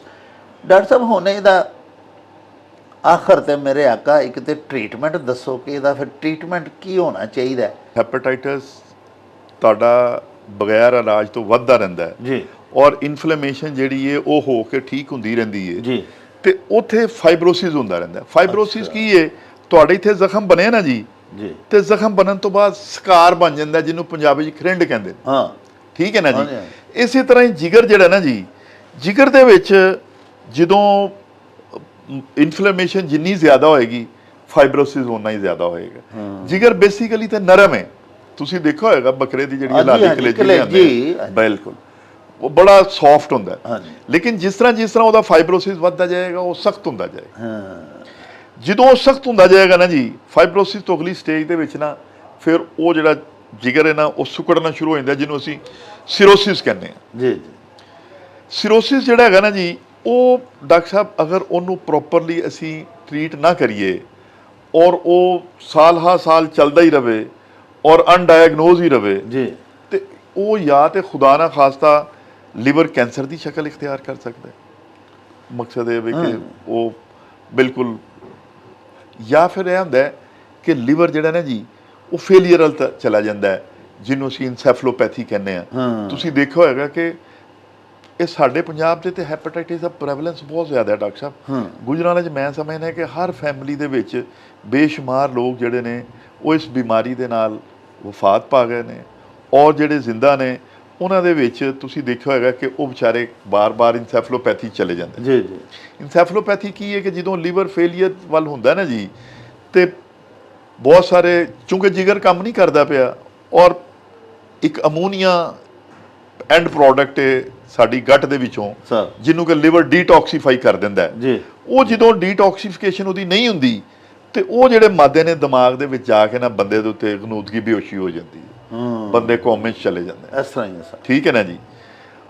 ਔਰ ਦੂਸਰਾ ਡਾਕਟਰ ਸਾਹਿਬ, ਇਹਦੇ ਨਾਲ ਫਿਰ ਕੀ ਹੋ ਸਕਦਾ ਹੈ ਕਿ ਤੁਸੀਂ ਦੇਖਿਆ ਹੋਏਗਾ ਕਿ ਪੋਰਟਲ ਹਾਈਪਰਟੈਂਸ਼ਨ ਹੋ ਜਾਂਦੀ। ਪੋਰਟਲ ਹਾਈਪਰਟੈਂਸ਼ਨ ਵੀ ਇਹ ਹੀ ਹੈਗੀ ਹੈ ਕਿ ਖੂਨ ਜਿਹੜਾ ਹੈ ਉਹ ਜਦੋਂ ਉੱਥੇ ਪ੍ਰੈਸ਼ਰ ਜ਼ਿਆਦਾ ਹੋ ਜਾਂਦਾ ਹੈ, ਖੂਨ ਦਾ ਉਧਰ ਜਾਣਾ ਜਿਹੜਾ ਨਾ ਜੀ ਉਹ ਡਿਸਟਰਬ ਹੋ ਜਾਂਦਾ, ਉਹ ਸਰਕਲ ਉਹ ਆਪਣਾ ਉਹਦੇ ਵਿੱਚ ਸਰਕੂਲੇਟ ਨਹੀਂ ਹੋ ਸਕਦਾ। ਔਰ ਕੀ ਹੁੰਦਾ ਹੈ ਕਿ ਬਾਅਦ ਬੰਦਿਆਂ ਨੂੰ ਤਾਂ ਦੇਖੋ ਪੇਟ ਦੇ ਉੱਤੇ ਹੀ ਵੇਨਾਂ ਬਾਹਰ ਆ ਜਾਂਦੀਆਂ ਨੇ।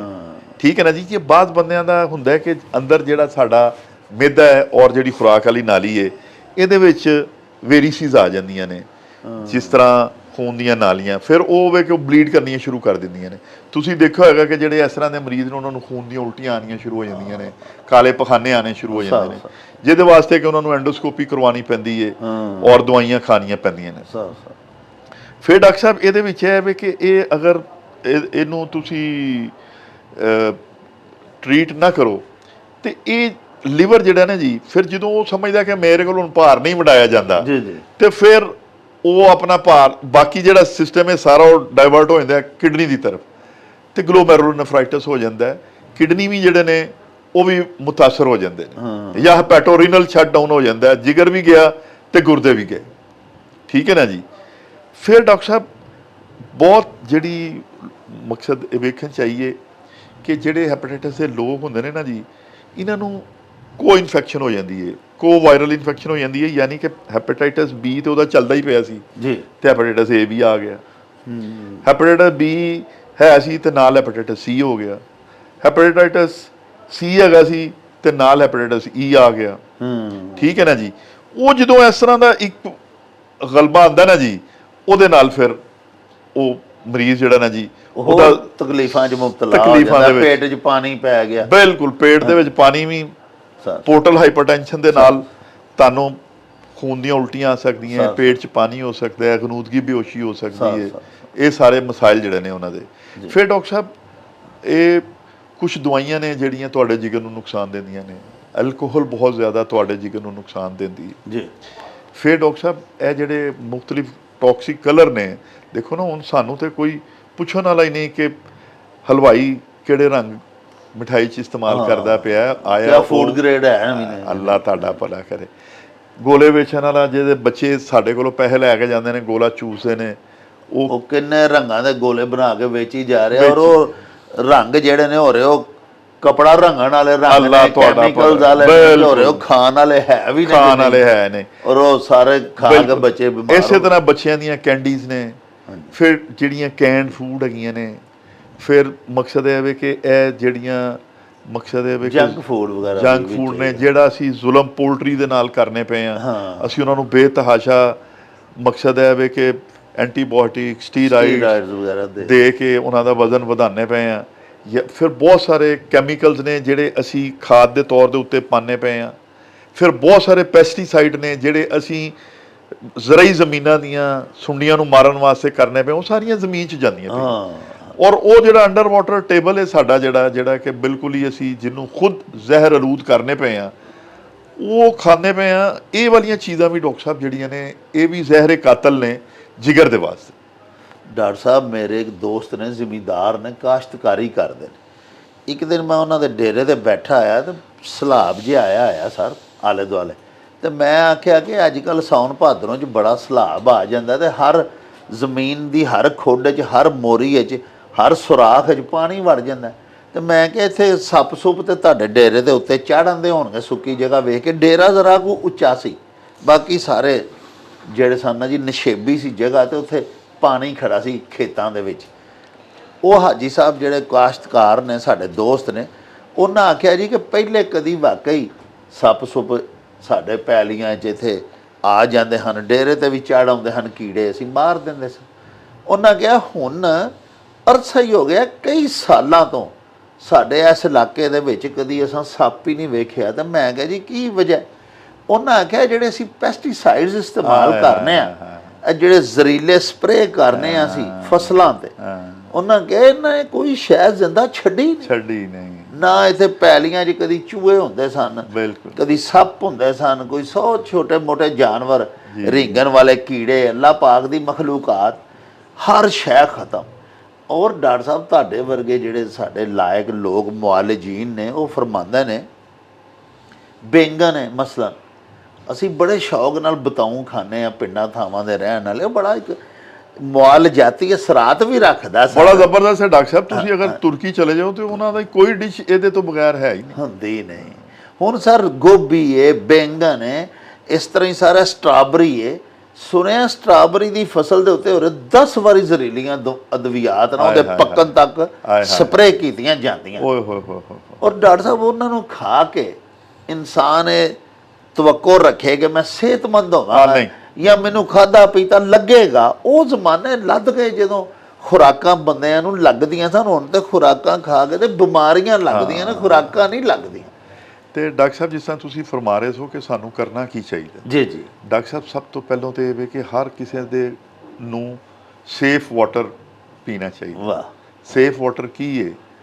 ਅਗਰ ਤੁਸੀਂ ਅਫੋਰਡ ਨਹੀਂ ਕਰ ਸਕਦੇ ਔਰ ਰਿਲਾਈ ਵੀ ਨਹੀਂ ਕਰਨਾ ਚਾਹੀਦਾ ਜਿਹੜਾ ਕਿ ਪਾਣੀ ਹੈ ਆਪਣਾ ਜੀ, ਜਿਹਨੂੰ ਅਸੀਂ ਮਿਨਰਲ ਵਾਟਰ ਦੇ ਨਾਂ ਤੋਂ ਬੁਲਾਉਂਦੇ ਆ ਜਾਂ ਜੋ ਵੀ, ਸਭ ਤੋਂ ਬੈਸਟ ਹੈ ਵੇ ਕਿ ਤੁਸੀਂ ਆਪਣੇ ਘਰ ਦੇ ਵਿੱਚ ਪਾਣੀ ਬੋਇਲ ਕਰੋ ਔਰ ਉਹਨੂੰ ਠੰਡਾ ਕਰਕੇ ਰੱਖੋ। ਵਾਹ, ਠੀਕ ਹੈ ਨਾ ਜੀ। ਔਰ ਯਾਦ ਹੋਏਗਾ ਜਨਾਬ ਨੂੰ, ਅਸੀਂ ਇੱਕ ਦਫਾ ਉਹ ਤੁਹਾਡੇ ਦੋਸਤ ਵਾਸਤੇ ਬਰਤਨ ਲੈਣ ਗਏ ਸਾਂ, ਤੇ ਉੱਥੇ ਇੱਕ 80 ਸਾਲਾ ਬਾਬਾ ਜੀ, ਉਹਨਾਂ ਨੇ ਕਿਹਾ ਪੁੱਤਰ ਮੇਰੀ ਇੱਕ ਨਸੀਹਤ ਸੁਣ ਲਓ, ਅਗਰ ਤੁਸੀਂ ਪੇਟ ਦੀਆਂ ਬਿਮਾਰੀਆਂ ਤੋਂ ਬਚਣਾ ਚਾਹੁੰਦੇ ਹੋ ਤੇ ਆਪਣੇ ਘਰ ਤਾਂਬੇ ਦਾ ਬਰਤਨ ਕਲੀ ਕਰਕੇ ਰੱਖੋ। ਯਾਦ ਆਇਆ ਹੋਏਗਾ? ਵਾਹ, ਹਾਂਜੀ ਐਸਾ। ਠੀਕ ਹੈ ਨਾ ਜੀ। ਤੇ ਇੱਕ ਤੇ ਇਹ ਵੀ ਕਿ ਪਾਣੀ ਜਿਹੜਾ ਨਾ ਜੀ ਸਾਨੂੰ ਸਾਫ਼ ਸੁਥਰਾ ਇਸਤੇਮਾਲ ਕਰਨਾ ਚਾਹੀਦਾ, ਨੰਬਰ 1 ਗੱਲ। ਨੰਬਰ 2 ਗੱਲ ਹੈ ਵੀ ਡਾਕਟਰ ਸਾਹਿਬ ਕਿ ਸਾਨੂੰ ਜਿਹੜੀ ਵੀ ਸਾਡੀ ਕੋਈ ਖੁਰਾਕ ਹੈ ਉਹ ਸਾਨੂੰ ਸਾਡੇ ਕੋਲ ਉਹ ਹੋਣੀ ਚਾਹੀਦੀ ਹੈ ਜਿਹਦੇ ਵਿੱਚ ਫੂਡ ਕਲਰਸ ਔਰ ਬਾਜ਼ਾਰ ਦੀਆਂ ਕੈਂਡ ਚੀਜ਼ਾਂ ਜਿਹੜੀਆਂ, ਯਾਨੀ ਪ੍ਰੋਸੈਸਡ ਫੂਡਸ ਜਿਹੜੇ ਨੇ, ਇਹਨਾਂ ਤੋਂ ਗਰੇਜ਼ ਕਰਨਾ ਚਾਹੀਦਾ। ਜੰਕ ਫੂਡ ਤੋਂ, ਪ੍ਰੋਸੈਸਡ ਫੂਡ ਤੋਂ, ਡੱਬਾ ਪੈਕ ਚੀਜ਼ਾਂ ਤੋਂ, ਨੈਚੁਰਲ ਚੀਜ਼ਾਂ ਖਾਣੀਆਂ ਚਾਹੀਦੀਆਂ। ਅੱਲਾ ਤੁਹਾਡਾ, ਜਿਵੇਂ ਨਿੱਕੇ ਹੁੰਦੇ ਆ ਡਾਕਟਰ ਸਾਹਿਬ ਕਦੀ ਪੈਲੀਆਂ 'ਚ ਜਾ ਕੇ ਤੇ ਮੂਲੀਆਂ ਤੋੜ ਕੇ, ਜੀ ਬਿਲਕੁਲ, ਉਹਨਾਂ ਨੂੰ ਸਾਫ਼ ਕਰਕੇ, ਜਾਂ ਤਰਬੂਜ ਨੂੰ ਅਸੀਂ ਖਾ ਲੈਂਦੇ ਸਾਂ। ਔਰ ਡਾਕਟਰ ਸਾਹਿਬ ਕਸਮ ਅੱਲਾ ਦੀ ਮੈਨੂੰ ਯਾਦ ਹੈ ਕਿ ਕਿਸੇ ਦੇ ਕੋਲ ਪਾਣੀ ਸ਼ਾਣੀ ਨਾ ਵੀ ਹੋਣਾ ਨਾ ਜਨਾਬ, ਤੇ ਉਹ ਮੂਲੀ ਨੂੰ ਸਾਫ਼ ਕਰਕੇ ਮਿੱਟੀ ਸ਼ਿੱਟੀ ਲਾ ਕੇ, ਆਪਣੇ ਬੱਚੇ ਹੁੰਦੇ ਹਾਂ ਆਪਣੇ ਕੁੜਤੇ ਨਾਲ ਹੀ ਸਾਫ਼ ਕਰਕੇ, ਤੇ ਉਹ ਤਕਰੀਬਨ ਮਿੱਟੀ ਵਾਲੀ ਖਾ ਵੀ ਲੈਣੀ, ਲੇਕਿਨ ਇੰਨੀ ਸਿਹਤ ਹੋਣੀ ਸਾਡੀ। ਜੀ ਬਿਲਕੁਲ। ਫਿਰ ਡਾਕਟਰ ਸਾਹਿਬ ਇਹ ਵੇ ਕਿ ਅਸੀਂ ਜਿਹੜੀ ਵੀ ਸਾਡੀ ਡਾਈਟ ਹੈ, ਫਰਜ਼ ਕਰੋ ਜਿਹੜਾ ਵੀ ਸਾਡਾ ਅਸੀਂ ਜਿਹੜਾ ਖਾਣਾ ਬਣਾਉਂਦੇ ਹਾਂ ਜੀ, ਉਹਦੇ ਵਾਸਤੇ ਜਿਹੜਾ ਅਸੀਂ ਆਇਲ ਇਸਤੇਮਾਲ ਕਰਨੇ ਆ ਉਹ ਵੀ ਹੈਲਦੀ ਹੋਣਾ ਚਾਹੀਦਾ। ਜੀ ਜੀ ਜੀ, ਹੈਲਦੀ ਆਇਲ ਹੋਣਾ ਚਾਹੀਦਾ। ਔਰ ਖਾਣਾ ਜਿਹੜਾ ਉਹਦੇ ਵਿੱਚ ਫਰੈਸ਼ਲੀ ਬਣੀ ਹੋਈ ਜਿਹੜੀ ਹੈ ਘਰ ਦੀ ਬਣੀ ਚੀਜ਼ ਉਹ ਹੋਣੀ ਚਾਹੀਦੀ ਹੈ। ਡਾਕਟਰ ਸਾਹਿਬ ਇਹ ਜਿਹੜਾ ਤੁਸੀਂ ਫਰਮਾਇਆ ਆਇਲ 'ਚ ਖਾਣਾ ਪਕਾਓ, ਇਹ ਵੀ ਬੜਾ ਡਾਕਟਰਸ ਨੇ ਕਿਹਾ ਕਿ ਭਾਈ ਆਇਲ ਜਿਹੜਾ, ਫਿਰ ਆਇਲ ਵੀ ਡਾਕਟਰ ਸਾਹਿਬਾਨ ਨੇ ਫਰਮਾਨਾ ਕਰਨਾ ਵੀ ਡਬਲ ਟ੍ਰਿਪਲ ਰਿਫਾਈਨਡ ਜਿਹੜਾ ਉਹ ਇਸਤੇਮਾਲ ਕਰੋ ਹੈ ਜੀ। ਔਰ ਘਿਓ ਜਿਹੜਾ ਉਹ ਛੱਡ ਦਿਓ। ਇੱਕ ਦੌਰ ਤਾਂ ਸੀ ਘਿਓ ਦਾ, ਵਲੈਤੀ ਘਿਓ ਦਾ, ਉਸ ਤੋਂ ਬਾਅਦ ਜਨਾਬ ਰਿਫਾਈਨਡ ਆਇਲ ਦਾ ਆ ਗਿਆ। ਹੁਣ ਡਾਕਟਰ ਸਾਹਿਬਾਨ ਜਿਹੜੇ ਨੇ ਸਾਡੇ ਜਾਂ ਮਾਹਿਰੀਨ ਗ਼ਜ਼ਾ ਜਿਹੜੇ ਨੇ, ਉਹ ਹੁਣ ਅੱਜ ਕੱਲ੍ਹ ਫਰਮਾਉਂਦੇ ਨੇ ਕਿ ਸਰਸੋਂ ਦੇ ਤੇਲ 'ਚ ਜਿਹੜਾ ਸੂਰਜਮੁਖੀ ਦੇ ਤੇਲ 'ਚ, ਬਲਕਿ ਉਹਨੂੰ ਵੀ ਹੁਣ ਤਰਕ ਕਰਕੇ ਹੁਣ ਕਹਿ ਰਹੇ ਨੇ ਕਿ ਦੇਸੀ ਘਿਓ ਖਾਇਆ ਕਰੋ। ਡਾਕਟਰ ਸਾਹਿਬ ਅਸਲ ਦੇ ਵਿੱਚ ਇਹ ਤੁਸੀਂ ਬੜੀ ਇੰਪੋਰਟੈਂਟ ਗੱਲ ਕੀਤੀ ਹੈ। ਸਰ ਇਹ ਜਿਹੜੀ ਵੀ ਆਇਲ ਹੈ ਨਾ ਜੀ, ਉਹਦੇ ਵਿੱਚ ਜਿਹੜੇ ਫੈਟੀ ਐਸਿਡ ਨੇ ਕੁਝ ਸੈਚੂਰੇਟਿਡ ਨੇ, ਕੁਝ ਅਨਸੈਚੂਰੇਟਿਡ ਜੀ ਕੁਝ ਉਹ ਨੇ ਜਿਹੜੇ ਸਾਡੇ ਵਾਸਤੇ ਹੈਲਦੀ ਨੇ, ਕੁਝ ਉਹ ਨੇ ਜਿਹੜੇ ਸਾਡੇ ਵਾਸਤੇ ਹੈਲਦੀ ਨਹੀਂ ਜੀ। ਠੀਕ ਹੈ ਨਾ ਜੀ। ਵੈਸੇ ਤੇ ਡਾਕਟਰ ਸਾਹਿਬ ਦੁਨੀਆ ਦੇ ਉੱਤੇ 2/3 ਲੋਕ ਜਿਹੜੇ ਨੇ ਉਹ ਤੇ ਆਇਲ ਇਸਤੇਮਾਲ ਕਰਦੇ ਹੀ ਨਹੀਂ ਜੀ। ਉਹ ਤੇ ਖਾਣ ਵਾਸਤੇ ਚੀਜ਼ਾਂ ਉਹਨਾਂ ਨੇ ਜਾਂ ਤੇ ਉਹ ਆਇਲ ਫ੍ਰੀ ਖਾਂਦੇ ਨੇ ਜਾਂ ਬੋਇਲ ਕਰਕੇ ਖਾਂਦੇ ਨੇ ਜੀ। ਜਾਂ ਉਹਨਾਂ ਨੂੰ ਪ੍ਰੋਸੈਸ ਕਰਕੇ ਖਾਂਦੇ ਆ। ਇਹ ਚੂੰਕਿ ਇੰਡੋ ਪਾਕ ਜਾਂ ਸਾਡੇ ਸਾਊਥ ਈਸਟ ਏਸ਼ੀਆ ਦੇ ਵਿੱਚ ਇਹ ਆਦਤ ਹੈ। ਅਸੀਂ ਭੁੰਨ ਕੇ ਜਿੰਨੀ ਦੇਰ ਅਸੀਂ ਗੋਸ਼ਤ ਪਾ ਕੇ ਤੇ ਫਿਰ ਸਾਡੀਆਂ ਖਵਾਤੀਨ ਜਿਹੜੀਆਂ ਜਾਂ ਸਾਡੇ ਦੱਸ ਰਹੇ ਹੁੰਦੇ ਨੇ ਖਾਣਾ ਸ਼ੈਫ ਪਕਾਉਣ ਵਾਲੇ ਤਰੀਕੇ, ਉਹ ਕਹਿੰਦੇ ਨੇ जब हंडिया या सब्जी या आपका गोश्त जब घी छोड़ दे तो उसके बाद वो वाकई जिन्नी देर ਉਹਨੂੰ ਭੁੰਨ ਕੇ ਉਹਦਾ ਘਿਓ ਬਾਹਰ ਕੱਢਦੇ ਨੇ ਤੇ ਉਹ ਘਿਓ ਸਾਰ ਹੁੰਦਾ ਵੀ ਅਸਲੀ ਨਹੀਂ, ਉਹ ਵੀ ਕੈਮੀਕਲਸ ਦਾ ਹੀ ਇੱਕ ਮਜਬੂਆ ਹੁੰਦਾ। ਉਹ ਡਾਕਟਰ ਸਾਹਿਬ ਜਿਹੜਾ ਖਤਰਨਾਕ ਹੈ ਨਾ ਜੀ ਖਾਣ ਵਾਸਤੇ, ਉਹ ਇਹ ਵੀ ਕਿ ਜਿਹੜਾ ਰਾ ਕਿਸਮ ਦਾ ਹੈਗਾ ਜਾਂ ਐਕਸੈਸਿਵ ਬਟਰ ਦਾ ਇਸਤੇਮਾਲ, ਜਾਂ ਜਿਸ ਤਰ੍ਹਾਂ ਸਾਡੇ ਜ਼ਮਾਨੇ 'ਚ ਹੁੰਦਾ ਸੀ ਦੇਸੀ ਘਿਓ ਦੁੱਧ 'ਚ ਪਾ ਕੇ ਜਾਂ ਚੂਰੀ ਬਣਾ ਕੇ, ਇਹਨਾਂ ਚੀਜ਼ਾਂ ਨੂੰ ਅਵੋਇਡ ਕਰਦੇ ਨੇ। ਜਿਹੜਾ ਪ੍ਰੋਸੈਸ ਹੋਇਆ ਹੁੰਦਾ, ਜਿਹੜਾ ਕੁੱਕ ਹੋ ਜਾਂਦਾ, ਉਹਦੇ ਵਿੱਚ ਫਿਰ ਵੀ ਕੋਈ ਨਾ ਕੋਈ ਉਹਦੀ ਤਬਦੀਲੀ ਆ ਜਾਂਦੀ ਹੈ, ਉਹਦੇ 'ਚ ਆ ਜਾਂਦਾ। ਤੇ ਡਾਕਟਰ ਸਾਹਿਬ ਇਹ ਵੇ ਕਿ ਫਰੈਸ਼ ਵਾਟਰ ਹੋਵੇ, ਅੱਛਾ ਆਇਲ ਇਸਤੇਮਾਲ ਕੀਤਾ ਹੋਵੇ, ਫਰੈਸ਼ ਬਣੀ ਹੋਇਆ ਖਾਣਾ ਹੋਵੇ, ਔਰ ਉਹਦੇ ਨਾਲ ਅਗਰ ਤੁਸੀਂ ਰਾਈਸ ਜਾਂ ਚਪਾਤੀ ਖਾਣੀ ਹੈ ਉਹ ਵੀ ਘਰ ਦੀ ਫਰੈਸ਼ ਬਣੀ ਹੋਈ ਹੋਵੇ।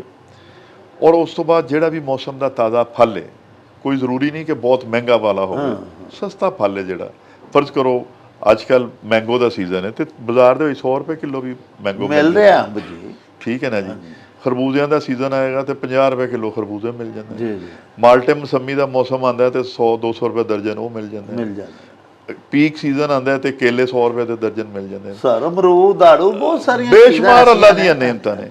ਤੇ ਜਿਹੜਾ ਵੀ ਕੋਈ ਤਾਜ਼ਾ ਫਲ ਹੈ, ਕੋਈ ਜ਼ਰੂਰੀ ਨਹੀਂ ਕਿ ਬਹੁਤ ਜ਼ਿਆਦਾ ਜੀ, ਥੋੜਾ ਜਿੰਨਾ ਜਿਹੜਾ ਤੁਸੀਂ ਫਰੈਸ਼ ਸੈਲਡ ਬਣਾਇਆ ਦਾ ਉਹਦੇ ਵਿੱਚ ਤੁਸੀਂ ਫਲ ਦਾ ਵੀ ਇਸਤੇਮਾਲ ਕਰ ਲਓ। ਲੇਕਿਨ ਡਾਕਟਰ ਸਾਹਿਬ ਫਿਰ ਗੱਲ ਉਹੀ ਹੈ ਕਿ ਤੁਸੀਂ ਅਗਰ ਆਪਣੇ ਆਪ ਨੂੰ ਪਾਕ ਸਾਫ਼ ਰੱਖੋ, ਹਲਾਲ ਖਾਓ, ਘਰ ਦੀਆਂ ਬਣੀਆਂ ਹੋਈਆਂ ਚੀਜ਼ਾਂ ਖਾਓ, ਨਮਾਜ਼ ਪੜ੍ਹੋ, ਆਪਣੀ ਪਾਕੀਜ਼ਗੀ ਦਾ ਤਹਾਰਤ ਦਾ ਖਿਆਲ ਰੱਖੋ, ਲੁਕਮਾ ਹਲਾਲ ਖਾਓ, ਤੇ ਅੱਲਾਹ ਪਾਕ ਦੀਆਂ ਰਹਿਮਤਾਂ ਹੀ ਤੁਹਾਡੇ ਨਾਲ ਨੇ, ਬਰਕਤਾਂ ਹੀ ਤੁਹਾਡੇ ਨਾਲ ਨੇ। ਤੁਹਾਨੂੰ ਅੱਲਾਹ ਪਾਕ ਬੇਸ਼ੁਮਾਰ ਬਿਮਾਰੀਆਂ ਤੋਂ ਵੀ ਬਚਾਉਂਦੇ ਨੇ ਔਰ ਆਪਣੀ ਹਿਫਾਜ਼ਤ 'ਚ ਵੀ ਰੱਖਦੇ। ਤੇ ਡਾਕਟਰ ਸਾਹਿਬ ਆਖਰ 'ਚ ਬਸ 1-2 ਲਾਈਨਾਂ ਹੈ ਦੱਸ ਦਿਓ ਕਿ ਜਿਨ੍ਹਾਂ ਨੂੰ ਹੋ ਹੀ ਗਿਆ ਹੈਪਾਟਾਈਟਸ ਹੋ ਗਿਆ, ਉਹਨਾਂ ਇਲਾਜ ਨਹੀਂ ਕਰਾਇਆ, ਲਾਪਰਵਾਹੀ ਕਰਦੇ ਰਹੇ, ਹੁਣ ਉਹਦੀ ਜਿਵੇਂ ਅਸੀਂ ਆਖਦੇ ਜੀ ਆਖਰੀ ਸਟੇਜ ਤੇ ਪਹੁੰਚ ਗਿਆ ਮਰੀਜ਼ ਇਹ, ਉੱਥੇ ਵੀ ਕੋਈ ਐਸੀਆਂ ਹਿਫਾਜ਼ਤੀ ਤਦਾਬੀਰ ਹੈ ਨਾ ਕਿ ਚਲੋ ਉਹਦੀ ਬਿਮਾਰੀ ਨੂੰ ਉਹ ਪ੍ਰੋਲਾਂਗ ਕਰ ਸਕੇ, ਕਮ ਸੇ ਕਮ ਉਹ ਮਤਲਬ ਉਹਦੀ ਜਿਹੜੀ ਸ਼ਿੱਦਤ ਹੈ ਬਿਮਾਰੀ ਦੀ ਉਹਦੇ ਤੋਂ ਬਚ ਸਕੇ, ਉਹਦੇ 'ਚ ਕਮੀ ਆ ਸਕੇ, ਕੋਈ ਸਾਦਾ ਗਜ਼ਾ ਆਪਣੀ ਕਰ ਲਵੇ ਜਾਂ ਕੀ ਕਰੇ ਉਸ ਵਕਤ? ਡਾਕਟਰ ਸਾਹਿਬ ਇੱਕ ਤੇ ਇਹਦੇ ਵਿੱਚ ਗਜ਼ਾ ਦੇ ਵਿੱਚ ਇਹ ਹੀ ਹੈਗਾ ਕਿ ਫਰਜ਼ ਕਰੋ ਅਗਰ ਉਹ ਸਮਝਦਾ ਕਿ ਉਹਦੇ ਪੇਟ 'ਚ ਪਾਣੀ ਆ ਗਿਆ ਤੇ ਆਪਣੇ ਡਾਕਟਰ ਦੇ ਮਸ਼ਵਰੇ ਦੇ ਨਾਲ ਪਿਸ਼ਾਬ ਆਵਰ ਦਵਾਈ ਦਾ ਇਸਤੇਮਾਲ ਕਰੇ, ਪਾਣੀ ਦਾ ਘੱਟ ਇਸਤੇਮਾਲ ਕਰੇ, ਆਪਣਾ ਲਾਈਫ ਸਟਾਈਲ ਬਦਲੇ, ਬਹੁਤ ਜ਼ਿਆਦਾ ਮਿਹਨਤ ਮੁਸ਼ੱਕਤ ਵਾਲਾ ਕੰਮ ਨਾ ਕਰੇ, ਘਰ ਰਵੇ।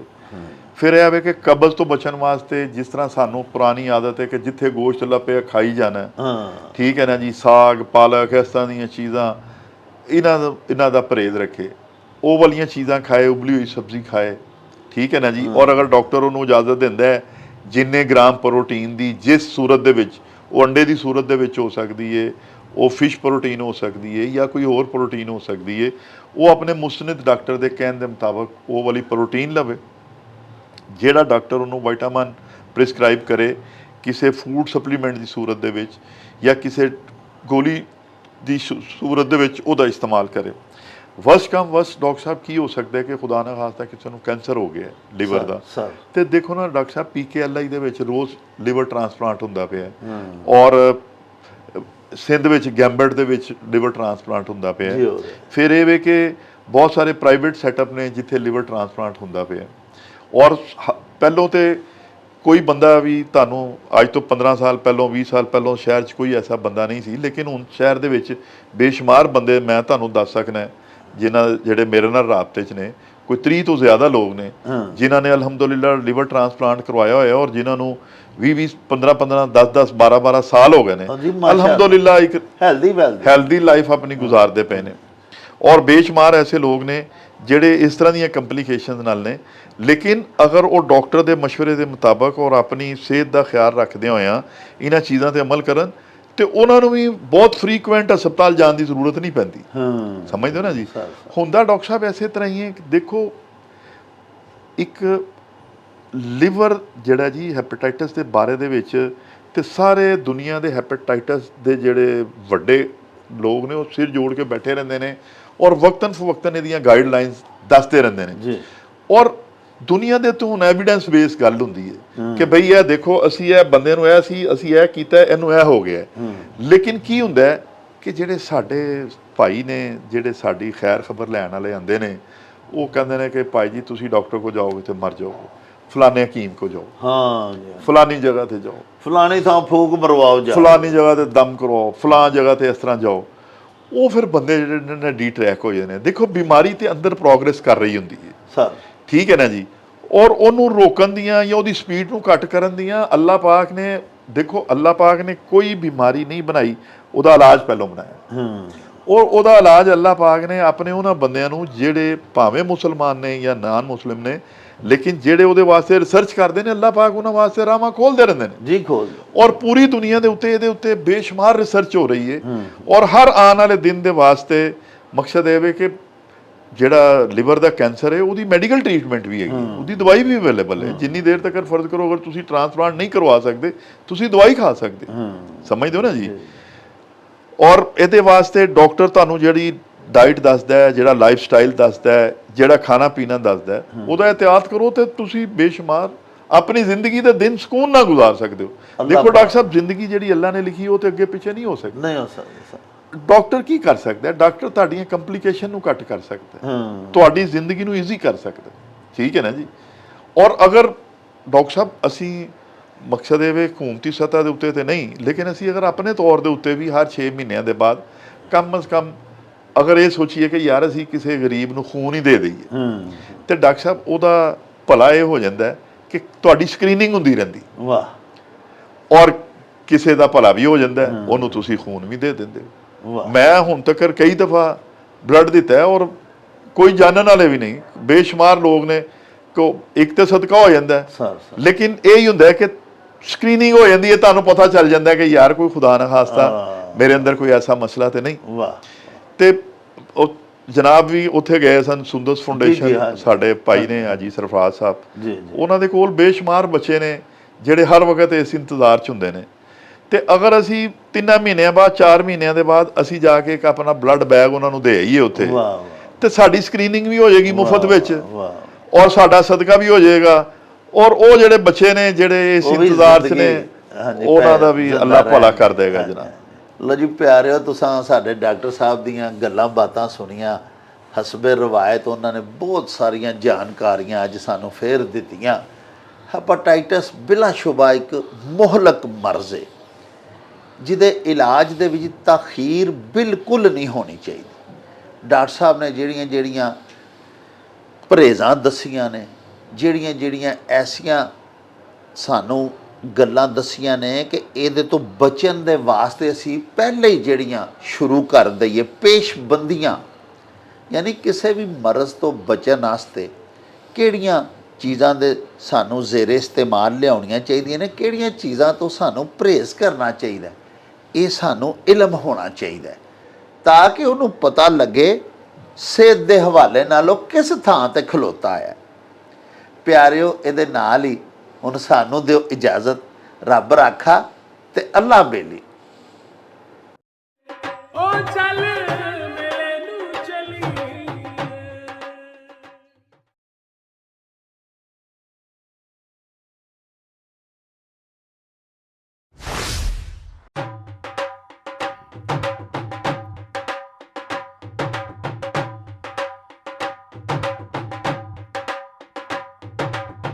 ਰੌਣਕ ਹੋ ਜਾਊ ਛੱਟ ਵੇ ਚੱਲ ਮੇਲੇ ਨੂੰ ਚਲੀਏ,